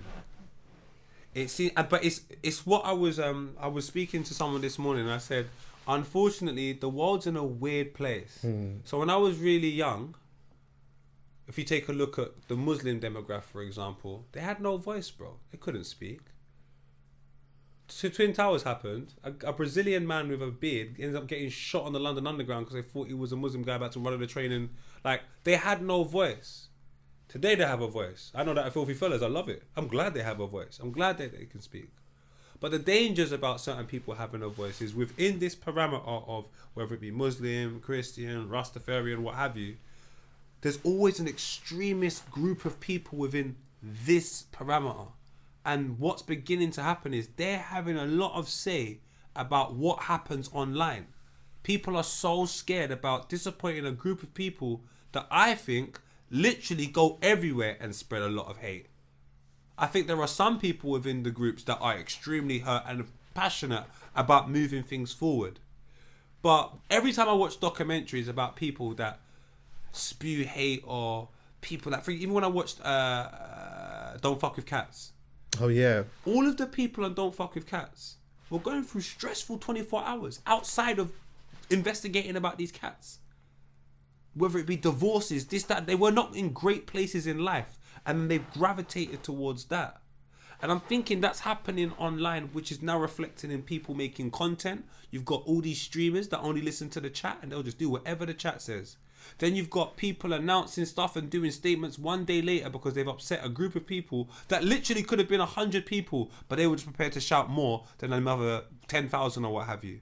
So right now, I think where we're at, I'm not saying in every case, but it looks like in a lot of cases is dictated by a group of people that might not even be in the country. You might just go online and see a whole heap of madness saying, yeah, he can't perform in England. These times, it's 70% of overseas voices. But they're having now an influence on what happens day to day somewhere that they're not even going to experience. I'm just thinking, it's dangerous. In some places, it's incredibly good. Incredibly good. I'm glad you spoke. I'm glad you gave us your voice. But in some areas, it's confusing. So if I know I've sat here for time asking why Andrew is still in that yard and he only got denounced as a prince this year, but he's had children's toys in his bedroom for years, and that's cool. This makes the country confusing to me because I'm up for, if you're bad, go over there. I'm up for that. All the people that spew hate, I'm up for that. But it should be for everybody, just not who you choose to point at. That's why I have a little bit of a... Do you know what, yeah? I'm like really, really conflicted. Okay. What do you mean? I'm confused as well. Okay. But I'm conflicted because I'm going to start this by saying the same thing as you. I'm not saying that what they're doing is wrong, and I'm not saying what they're doing is right, yeah. But where I'm conflicted is that I could see, yeah, how somebody could say something and do something so mad, whether they're mentally ill or not, and it feel painful. Yes. And you're just not loving it, regardless of whether they've said an apology or not. You don't really get it, and you just don't really love it, and you don't really want to see it. I could understand that because I think that there are people that could do that to me. They could say something, do something, or whatever about my people, and I'm just not. I just like, you can apologize, but I'm just done with all of that. Yeah. You see, in saying, all right, cool, he can't perform at the Wireless Festival. Again, I'm not saying whether this is right or whether this is wrong, but where I'm conflicted is that I feel as though, and this just could be a feeling, is that if we're looking at something and we're saying this is wrong, it should be this is wrong. It shouldn't be this is wrong, but like there's a level to the outcome of what happens when something is wrong. Meaning that I don't know that if somebody had said something that was so mad around black people the same way, yeah, even he's done it himself, to be honest with you, yeah. He has. I just don't know if the punishment is the same. Well, then why don't we go to... Go to what you just said. Ask us, because you now have an example of what you just said. You just said, I don't know if he says mad things about black people if the punishment's the same. Because he's done it. He's done it. He wore White Lives Matter t-shirt at the height of black people being killed by the police. And nobody said to him, don't perform. Well, this is the thing. So it's not the same thing, though. I'm not saying the same thing, though. So my thing is that it's like a punishment is a punishment. And if it's not a punishment, then it's just ultimately convenience then, isn't it, really? Mm-hmm. Because really and truly, if there's a level to this, it almost shows to me, this is how it feels. It shows to me that there's a certain pain is valid and certain pain ain't valid. Very much so. That's the problem more so that I have. Because I'm like, you know what? So what pain isn't valid? This could be the right thing. I'm just not totally sure that if he'd done this with another group, that it would be the same. And it causes it causes conflict. It causes conflict. It causes unnecessary animosity. Because again, yeah, I can understand how that comes across. Kanye, when he was saying what he was saying, he didn't criticize Israel. Do you know what I'm saying? That's very different. He criticized Jewish people. Bro. Do you get what I'm saying? And that's where, you know, like, there's two different things here. If you're criticizing Israel, that's one conversation. If you're criticizing just all groups, just like everyone that is a part of this group here, then it just is mad. We've got a problem. We've got a big problem. It's just the consequence. And that hasn't been a conversation that's just come up now. People have always said that. They've always said, you know what, yeah? Nah, you know what? In essence, when certain things happening, this should happen. This should happen. But we feel as though when this happens with us, this outcome isn't the same. So then it gets weird. We kind of know. Obviously, do you understand what I'm saying? What Kanye went mad though. Of course he did. I'm not trying to. Of course he did. And that's why. This is why. This is where I'll end on it. Yeah. The reason why I'm conflicted is because a part of me feels like, I don't know, because he went so mad. It's like, I don't know if this is the hill that I want to die on. No, do you get me? Mad, bro. But then, what type of conversation are we having, Poe? Like, are we having a conversation about a man who is upset and is being a bigot, or are we having a conversation about a man who is mentally ill? Because there's two very different things here. Who is that? I don't know, bro. You expecting anyone? No. Maybe it's Sushi, but she's just a bit late. At least find out who it is. I'll meet them at the door. I want to the next door. Okay. That's a bit sharp. Yeah. It's dangerous. Yeah, like. So yeah, what I was saying is like, what conversation are we having here? Are we having a conversation about a man who's just being a bigot, and is just saying mad stuff, or are we having a conversation about someone who is mentally ill? Because if we're having a conversation about someone who's mentally ill, it massively changes things. My last point that I will say, is that I also do feel that maybe Wireless has had a little bit of a howler here too, because. Well gone, wifey. That's so cute. A bit late, innit? It's alright. Yeah, my last point on that is that like, maybe Wireless has had a little bit of a howler here too, because maybe it's a little bit too soon. Like, if it's somebody who isn't a bigot, and it's somebody who is mentally ill, but they've done all of this stuff, but we can all accept that this person was mentally ill, and they are needing to, have a little bit of help and all of that, which happened. So all of this stuff, essentially, some of it happened last year. Maybe it's a little bit too soon for him to come out and have an album, like, apologize, do the apology thing, talk about bipolar and whatever,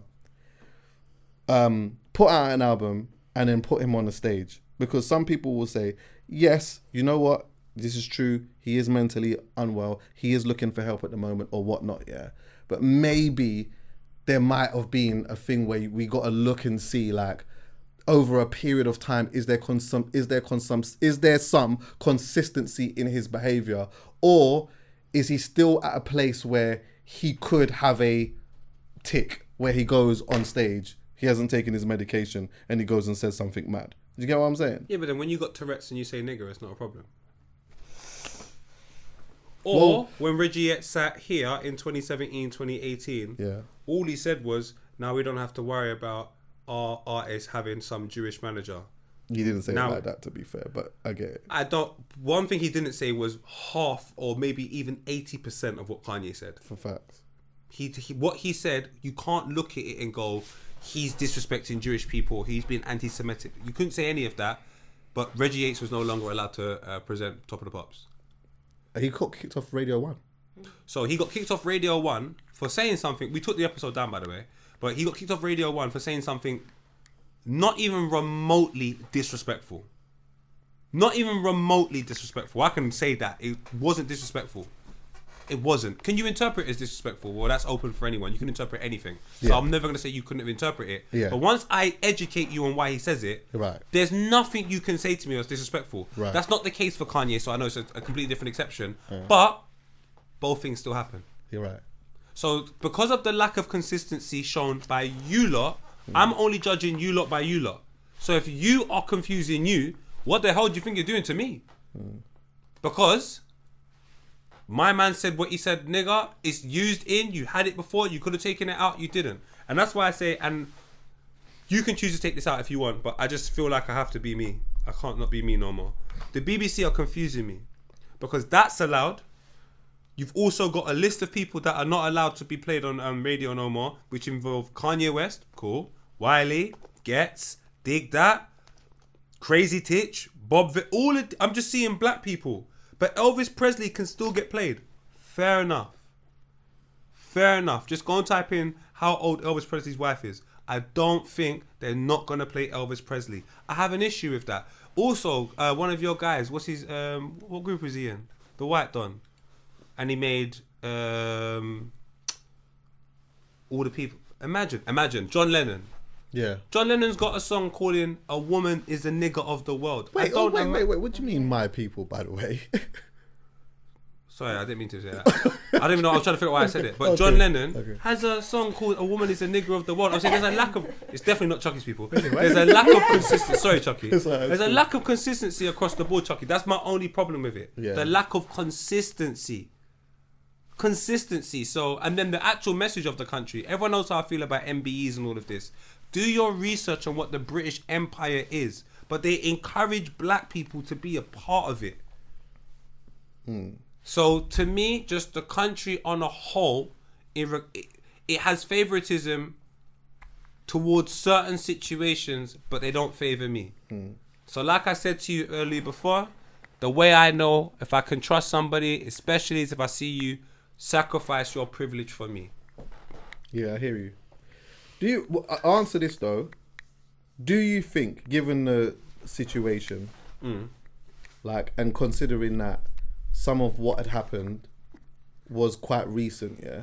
Do you think that maybe it was too early for him to have to do wireless at this moment?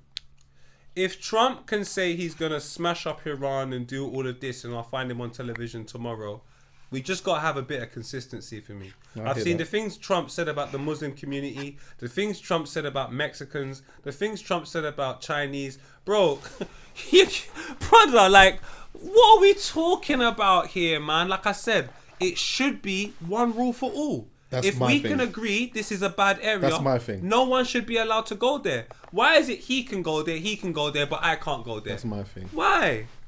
This doesn't make sense to me. And when you find out things like the Epstein files being released, I just think there's always mass hysteria just because there's so much information being leaked. So it's just like you're just trying to get something out to get rid of the last story, if that makes any sense. There's so much mad things happening. It's like, what can we just do so people can forget about certain situations? I'm sorry if I've read some of the Epstein files. I am not forgetting that stuff.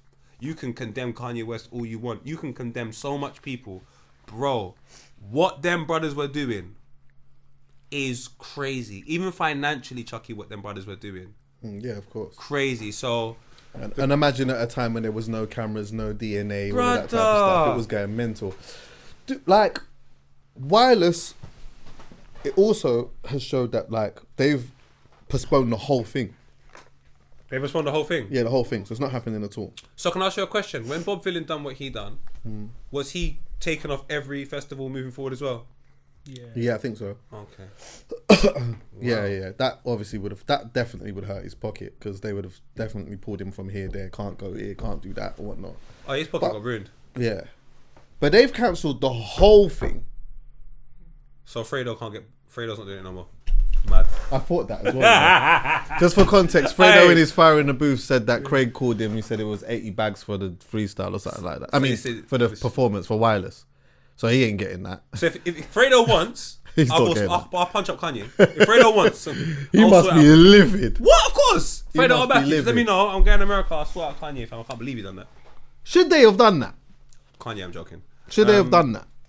What? Cancelled it? Yeah, the whole thing. Is there not a lineup that could be put together No. that could bring out 50,000 people No. 3 times No. today. No. That is available, by the No. way. That's the other thing. I've said no so many times. I'm Destiny's Child. I'll be honest with you, Chuckie. I think you said it the right amount of times as well. Is it? Yeah. And it wasn't really yeah. I think you might be missing one. No. Right. Well, here we are. There we go. Chucks, I'll just be honest, fam. Would you say they were right if the consistency exists? What do you mean? Some of the things that we've been speaking about as a disparity, if them disparity didn't exist. If there was a level of consistency, then we would know as a book. We would know the moment that's being announced, that's not happening. That's not happening. Yeah. If there was consistency, we would know that. So you mean to Or tell we me, would also, if there was consistency, we'd look at that and say, yeah, that's definitely happening. So you mean to tell me when you saw it being announced, you was in the middle? Nah, when I saw it being announced, I was like, this is going to get really interesting because I know that there was a whole bunch of emails that are getting thrown around and we're going to start seeing how this is going to manifest over a period of time. And when the first sponsor came out, I said, all right, cool. Now you're going to start seeing more sponsors coming out, not because they agree, but it's because someone sent them an email that has threatened something or the other and they don't want to be seen in a certain way. So what does that look like for the festival? Because these things are really expensive. They're going to need a buffer to cover that festival. It's very, very expensive to put on. You need that. So can I ask you a question then? What is your objective? If Kanye's changed, shown his change, and beyond all of that, one thing we have to we can't hold these people to a higher standard because they're famous. He's not well.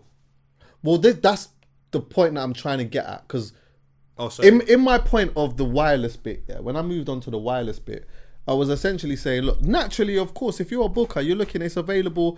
And also, you probably may have seen, I mean, I'm sure this deal was done from time ago, but you're looking at some of the stuff that he's doing at the moment in terms of a live show, and you're saying, this is a sure bet. 100%. This is a sure bet. He's going to do something monumental. But... yeah.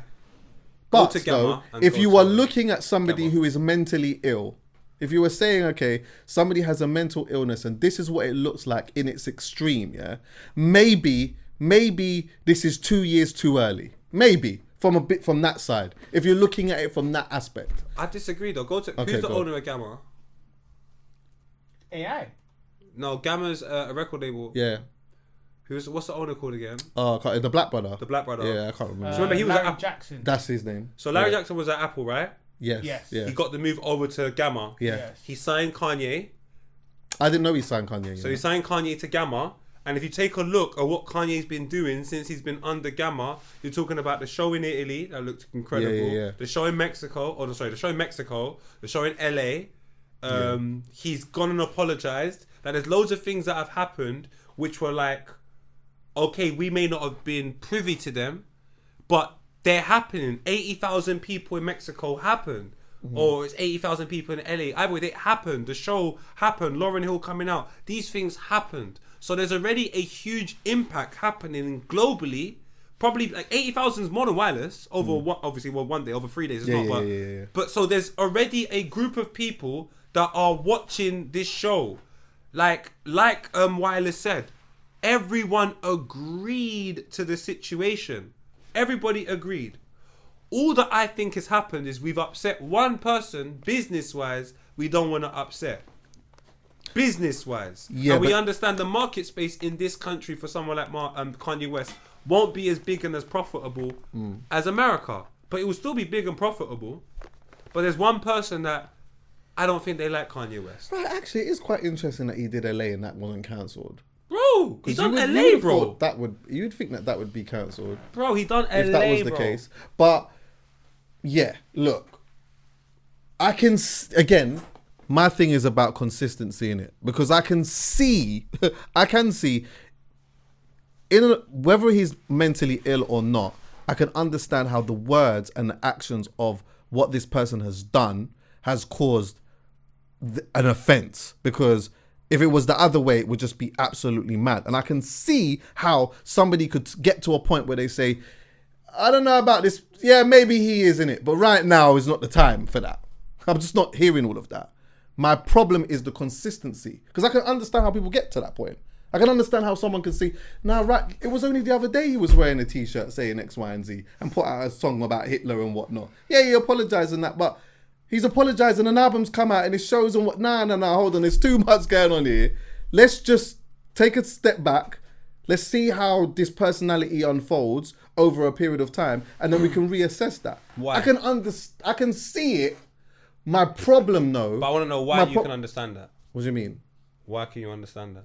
Why can I understand that? Yeah, because I can see it, Look, I can understand it, but I can also see why I shouldn't understand it. Yeah, makes sense. So can I. So can, Do you know what I'm saying? Which is crazy. So can I. Don't get it twisted. So can I. Yeah, but I'm just saying, like, let me just internalize it and just say it to me. It's like, someone could be like, majorly disrespectful to me and my family. Yeah. Yeah. And they could have done it. They could be mentally ill, but they've just said some stuff that has like cut very deeply. Yeah. They weren't necessarily in the right mind, but though they've gone out on a whim and gone absolutely mad with it.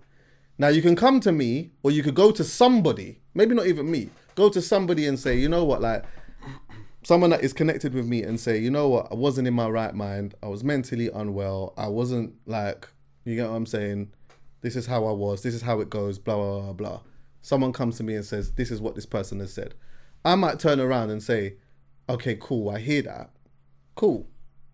But then if now, in a short period of time, you're dancing and singing on my road and whatnot, yes, you apologized. And yes, like, I'm cool, but I'm not really loving, like, right now is not the time for that. Like, maybe in 2 years' time. Huh? Why? Because what you said was too mad, bro. But what are we saying? Huh? Listen, I'm here for everything. In a sense of, it's like this. I saw Wiley on stage the other day at the Mobile Awards. Honorable shout out to Wiley. And like I said last week, I love the fact that we gravitate towards Wiley now and we go, well done, Wiley. I love all of that happening. But I might say, where were you 5 years ago? I might say it. There's not a lot of you that can. It's like me and me. Not really a lot of you that can say what's going on. So I want to know what the difference is between 2021 and 2026 in terms of what's morally correct. Not how we feel or climate, because that's what I feel like I'm discussing right now. Climate. That's got nothing to do with if I should put money in someone's pocket or not. This is now I'm making it based upon how I feel. What's that got to do with what's right and wrong? So I go back to a climate where people were throwing around this anti-Semitic term everywhere. But in 2026, we're screaming Free Palestine. And we want to say the reasons why, but we want to keep our jobs. Which means if you are Kanye West, if you're watching this stuff happening in Palestine and then you see Kanye West getting whatever for what he's saying, you're probably thinking to yourself, and again, I'm not saying this right, I'm not saying this wrong, but you're probably thinking to yourself, wait, let me get this straight. So my relatives can go through genuine pain and get killed, and I'm watching people die because of a particular potentially group of people, but when something happens to them and someone speaks badly about them or does something, all of a sudden the whole world has to stop. So I'm not saying this right or wrong, but I'm saying when it comes to black people, if there is a small group of black people doing something in England, it becomes all black people and we have to accept it. There is so many examples. I literally last week walked past the street with a woman and she went like this with her bag. And I'm thinking, rah, I'm in my 30s. I thought I was past this. But you've probably watched Top Boy, a couple of other things, and now it's all black people. And we have to accept it. I know there's black people every week that walk past someone who goes across the road or makes them feel uncomfortable, makes them feel like a thief and they're not even a thief. But that's the narrative set. That's what it is. And if it's said, nobody can say nothing. But other narratives that are set about certain groups of people, the moment it's said, true or not, the whole world have to shut down. I think it's wrong. But ironically enough, though, I think that that will be a part of the argument because remember, what Kanye was doing wasn't anti-Israel, it was anti-Jew. And that was what the problem was. And so my thing is that it's about consistency more than anything because, cool, we can all understand and agree that that's wrong. What's that? Being anti-Jew. No, but again, we have to speak about what's going on. If he didn't wake up and go, I'm anti-Jew. Right. He woke up and said, no athlete or no black person in America is getting what they deserve to get due to a group of people owning their masters, due to a group of people owning bigger percentages on their contracts and so on and so forth. So he is speaking from a place that only a limited amount of black people within that profession can even understand and comprehend. And if you're in the world of entertainment and you know an individual from a particular group's nephews, grandson, whatever is going to profit off something you're doing today, their family's still going to profit off it 100 years from now. All of a sudden I begin to go, if this was somebody else, like black people couldn't have that privilege. Yeah, but also just because again, just to correct it, it's like, remember, he also did. I don't want to be I don't want to. No, you know what I'm saying. But it's like, remember, he also did the Hitler thing, the song on Hitler. No, but that was time. I'm talking about the announcement. The announcement is, I'm frustrated that we don't own our shit. Yeah. And then he kept getting denounced. And then he goes, do you know what? Since you're denouncing me for telling the truth, I'm just gonna go and do a mad thing. And he's already a sickhead anyway. And I'm not condoning what he done. It was wrong. My thing is like. My thing is this, is that like, I got no problem sitting here and saying that even whether it's mental illness or not, like some of the things that he was doing was just crazy. Mad. But my thing is more than anything, actually, let me just put a pin on it and not say but. My thing is just consistency, that's all. What is wrong and what is right? Let's just have that right. And if there's going to be consequences for the thing that is wrong, let's just make that all across the board. That's just my thing. Yeah. So I could look at something again, like there's certain things that happen sometimes, and I'm saying, do you know what? The outcome of that is right. 100%. That's right. 100%.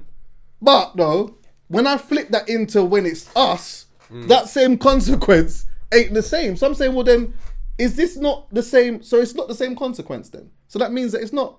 That means this is a convenience more than anything. It's a feeling. Remember, if you're a man of faith, then forgiveness is a massive part of your thing. If you're a man of religion, forgiveness is a massive part of your thing. A massive part of your thing. So if you can't apply forgiveness to the situation, then you're just applying personal fault.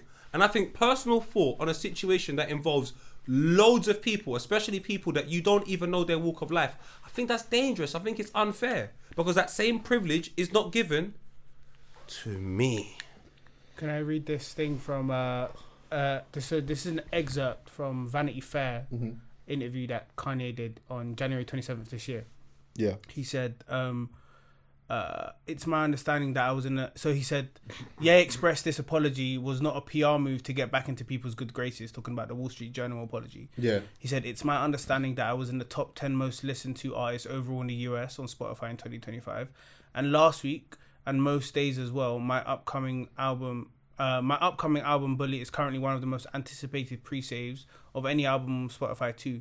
My 2007 album Graduation was also the most listened to and streamed hip-hop album of 2025. Right. This for me, as evidenced by the latter, isn't about reviving my commerciality. This is because these remorseful feelings were so heavy on my heart and weighing on my spirit.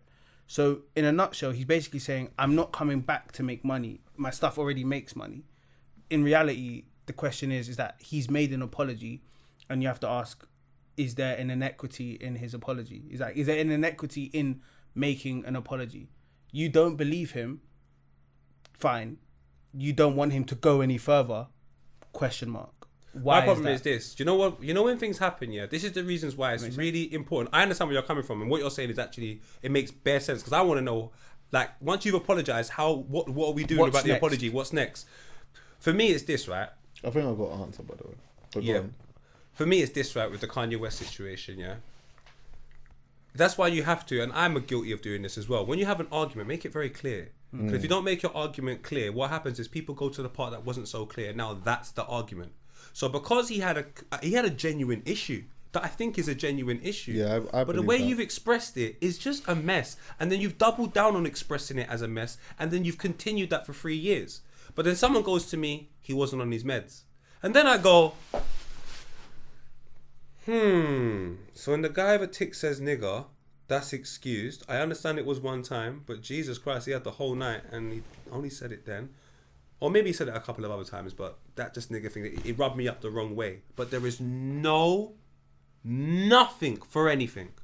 The same way you can go and watch an 11-year-old Justin Bieber say nigger about 11 times in 30 seconds, and it might make you feel uneasy. But the biggest problem and the biggest gift about black people is we're probably the most forgiving people I know on planet Earth. Yeah, so facts. if you ask me what should be happening, I'm only going to tell you what I feel our people practice on a regular basis, which is forgiveness. But I can't tell a man how to respond to the way in which he's hurt. I also understand that. But if we can open up the conversation to say, Kanye has definitely, we know that part he done wrong. But let's talk about why he initially started the conversation in the first place. Are we going to get to that? Or are we just going to consistently make it?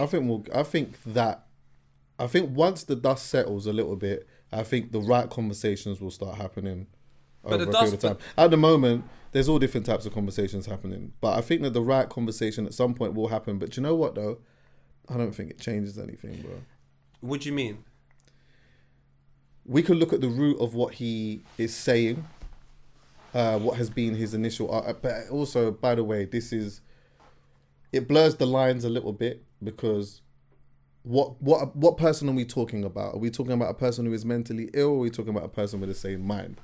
The person who is mentally ill, has bipolar, will have these thoughts, but they won't necessarily be extreme. If he's mentally ill, they will come up in an extreme way. So he will say some really elaborate, dangerous things when he's in his state. Yeah, but I think when we go to the sane Kanye, who is doing certain things for a cause, we can unpack that and we can get to a real strong truth in it. But ultimately, it will just fall on deaf ears. And like I said, boy, that part of the conversation, I think we should always be saying that loud and proud. Hate speech is not something you should be proud of. No. So we should always get rid of that. But I'm always, because I like to move forward in the most safest possible way, if I'm around somebody who has the potential and scope to say dangerous things, I want to know what was it that made you say that? Why did you say that? Just so I know we don't get back here. Because if the problem doesn't get solved, then I feel like I have the capacity to get back to this same space. So Kanye, what was you speaking about? Okay, fair enough. And what Kanye said has definitely had an impact. Wiley went and said it off the back of that, or Wiley might have said it before. I can't remember. But look how many artists are doing things independently now, off the strength of them conversations. Independency is something they started screaming off the strength of these conversations. So it definitely had an impact to where people are benefiting. It definitely had an impact to where people are empowered. It definitely had an impact to where people are making more money. But I just wanted to say this. I think you asked the question about like when somebody says sorry, like what happens next? It's about context, right? That's true. So in the context of Kanye is a international superstar. Yeah, he is a 0.01% of a musician that has got to a certain place in his life. Yeah. And so in that, at any given moment, he can say certain things that can polarize the world. He has that. Yeah. And so if you are mentally unwell and you have that power to do that, it can be a recipe for disaster, as we've seen him saying certain things and doing certain things or whatever, yeah? Now, when you apologize in doing that, because I'm still leaning on to the aspect of it being a mental illness, because I believe that, yeah? I think that over time, shows whether it is sincere or not. I believe his letter. See that letter that he put out with the Wall Street Journal or whatever? I believe that. Yeah, I think he had a bit of help writing that. Of course he did. You say send it to somebody and they, you know what I mean, spell check it, put the, you know what I mean, put the E. My brother, you get what I'm saying? He's done all of that. Have you heard his albums? He's always had a yeah. Right. But I believe that he's sincere in that. However, what I will say is that I can also see that it looks a way where you've commanded the world saying some stuff like literally with the biggest voice and the biggest actions, and then almost straight away you're back to it like this. Some people are going to look at that and just feel very uncomfortable by it. I'm not here to have that conversation. I'm just here to say, if this is the rule, let's just make this the rule. Let's just have consistency in that. That's for me. And that's why I say I want to have a conversation about where you're angry with Kanye, because I just think I want that rule to happen if it's bad for everyone. But I recognize some things, especially in today's life, is contextualized. If it's one rule for everyone, I shot, God forbid, someone in this room, I shot them dead. And then you shot them dead. But there's two different motivations behind it. Now, all of a sudden, it's not the same thing. So I'm saying, yeah, the hate speech is wrong. But I'm interested to find out his motivation behind the hate speech. I just want to know what... Oh, his hate speech was motivated by things that affect me. Okay. So I don't like the fact you've done a hate speech, but can we get to these things that he's talking about? Oh, we don't want to get to it. Okay. So that means we have the capacity for someone else years down the line to make another hate speech because this thing's unfair. And he is frustrated with how unfair it is. And he has got bottled up and said all of this off the strength of mental illness, loads of other things, but how unfair it is. If it was never unfair, he would have taken his mental illness elsewhere. But because this is something he lives through and it's unfair, he's expressed himself. Now, if we understand that mental health is on the rise because of the internet, that means the capacity for someone to say this again is quite prominent. So why don't we deal with the problem? It's because it's your privilege. And like I said, the reasons why I know you lot ain't my niggas, you will never sacrifice your privilege for me. And until you do, I keep people at a distance. I see man sacrifice their privilege for me and I go, you're my brother. But you're not my brother. And I'm not angry about that. I'm not happy about that. It's something I accept. So I just go, what are you lot going to do about the issues that are issues? Because have it right, bro. Like, I've seen a couple people in New York that are Jewish. They're not happy with what certain Jewish people are doing. They're not happy, bro. I don't think Kanye was speaking about those guys. Yeah. I just think, like, in 2 years' time, if there's this announcement, if he's quiet, if he's apologized, yeah,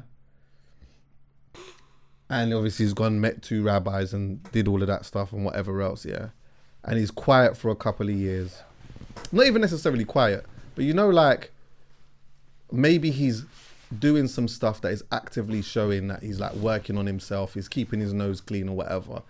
I think 2 years' time, this might look a little bit different. I still think that the outcome may potentially still be the same, but I think it looks a little bit different. There is a part of me that says that maybe it was a little bit too early. So you mean to tell me Justin Bieber can say nigger? No. 25 times? So that's all my point. This is my point, bro. No, what I'm saying is... let me just land it. Justin Bieber can say nigger, because remember, irrespective of what I would want, there's a reality that I live in. So if this is the reality, I'm just saying, if that's what it is, that's what it is. So Justin Bieber can say what he says, get signed by Usher and is accepted into black culture quite consistently forever. We don't even really bring it up as a problem to him. But that word is very negative. The songs he was singing were very negative, but we have found forgiveness. I'm saying to you, and we found forgiveness in 5 minutes. That's a reality. Like, no one cared. And there's many other people that are using that derogatory term. Fat Joe says nigger and everyone's still cool with him. Like, I would like to know why we have to wait 2 years for Kanye. The context is a bit different with, not excusing what Justin has done, but the context is a bit different because that was a tape of him saying it when he was a bit younger, right? By then he was already a superstar. I think if he says it in his superstardom, it looks different. Eminem had the same thing. You remember that? Eminem's excuses for these white dons is unbelievable. Because I keep saying these excuses and these contexts you give these individuals, and not all white people. I'm telling you, Chuckie, the black man don't get that. No, I'm not here to disagree with you, bro. I know. I'm just saying, yeah, like in that context there, because he did do it when he was young, and he's already in his stardom. If he's gonna headline a festival, it's different. It's not right, but it's different. Kanye said it like a few months ago. So that's why if this stuff had come up when if he done this when he was a kid and it came out, then it's the equivalency is the same. Question. So why was it a problem for Kevin Hart to do the Grammys or the Oscars? But that also goes to my point.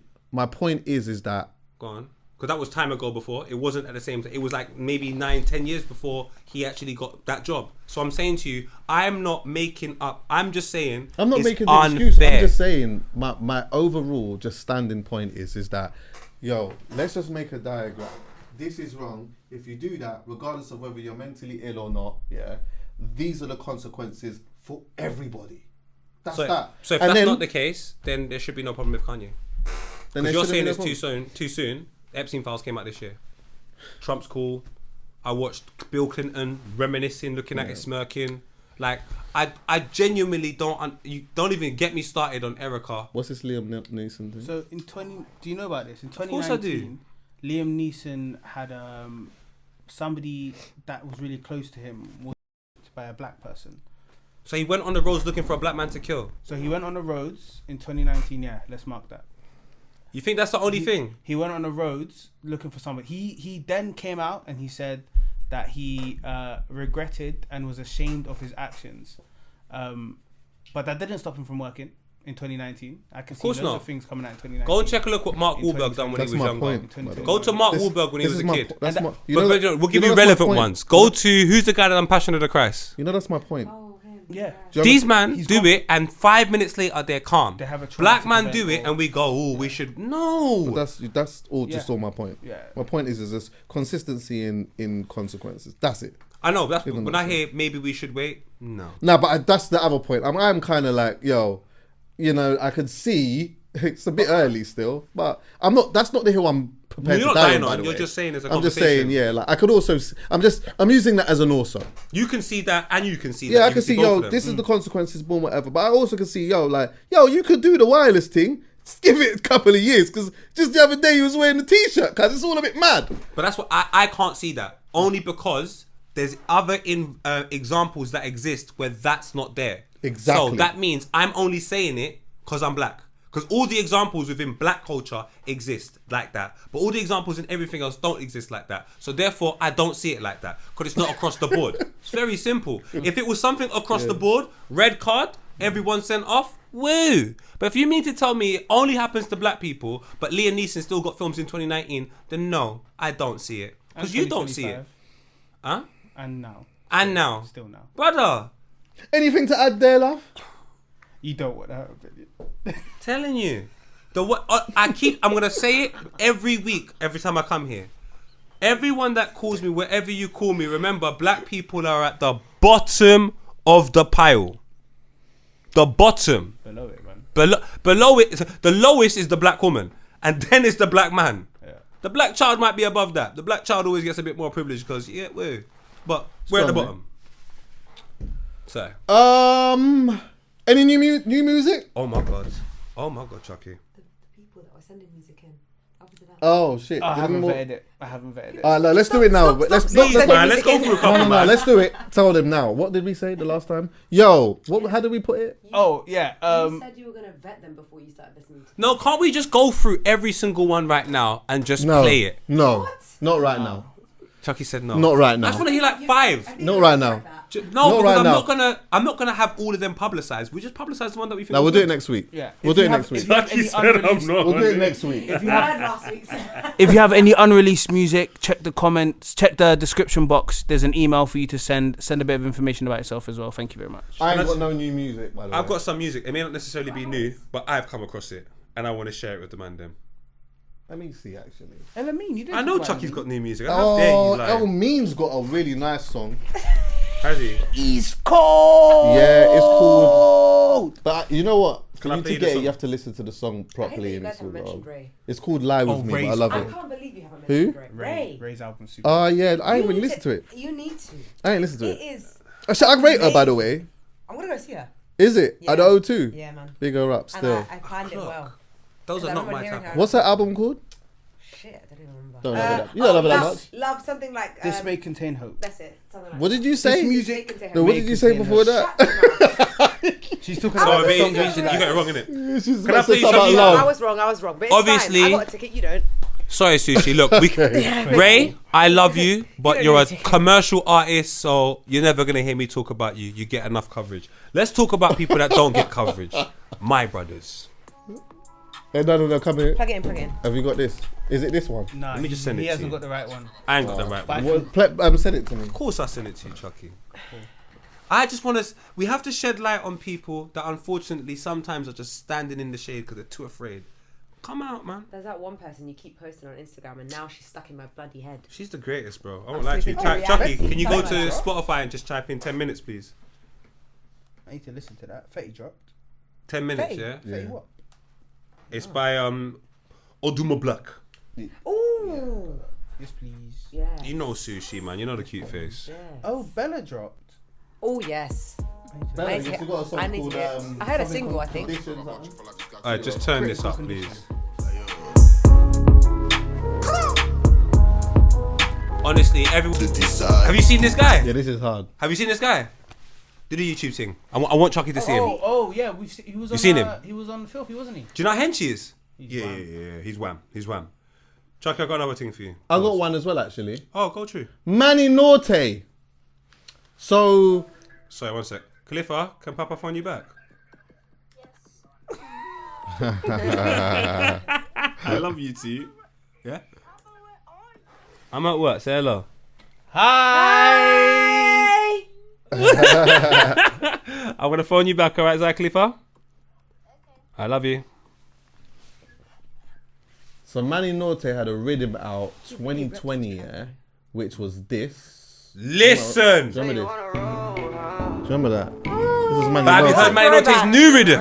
Have you heard his new one? It's crazy! What's this? It's crazy. Features Ayana. Bad boy rhythm. Someone's on the corner, guys. Yeah. Submit the summer bangers now, please. Submit the Yes. summer bangers. This is the time. Let it marinate. This is the time. Chuckie, Have I've got them something now. Let them marinate. By June, we're ready. I got a kiss. It's already there. It's I wanna familiar. send them, but this phone's just. Are you sending moving. it to me? Just go Prince Swami for me. Prince what? Swami. Prince Swami. It's Trinidadian. I want you to just type, if you don't mind, my brother. Could you put in Which one? Baghdad, please? Baghdad. Yeah. Baghdad. I don't know why I'm spelling it for you. I apologize. Chuckie, honestly, if the sun's not shining in your country, I don't think I'm listening to you no more. Yeah, this is hard. This is hard. Brother. Let me fling this in. Yeah, that's Brother. Windows down on my vest. playlist. Brother. Honestly, one thing I will say, I think Chuckie Fling said that it a in my year playlist ago. Right now. He said on this pod, there is good music out there. You just have a look. Yeah, 100%. And I've just been looking, and I can't lie. We've missed out on couple music. We've missed out on couple artists. Yeah. It's only because of vibes that I'm back. If it wasn't for vibes, I wouldn't be back. He just makes my algorithm more appealing, much more appealing, bro. It did come out a couple of years ago. Still, this is hard. The song's old, bro. What But about shout out to Shani B? and finally, J. Cole's got an interesting song, so I play it all the time anyway. What's it called? The bait one, everyone's playing. What's it called again? You know which one it is, Chuckie. I play it here all the time, no? Here? Yeah, I just made that up. Alright. Yeah, this one. Chuckie, we can close it with this song. Because this is, I can't believe J. Cole played something that gal will play and scream along to. Oh, yeah, I know what you mean. You know the song. I still can't believe he done this.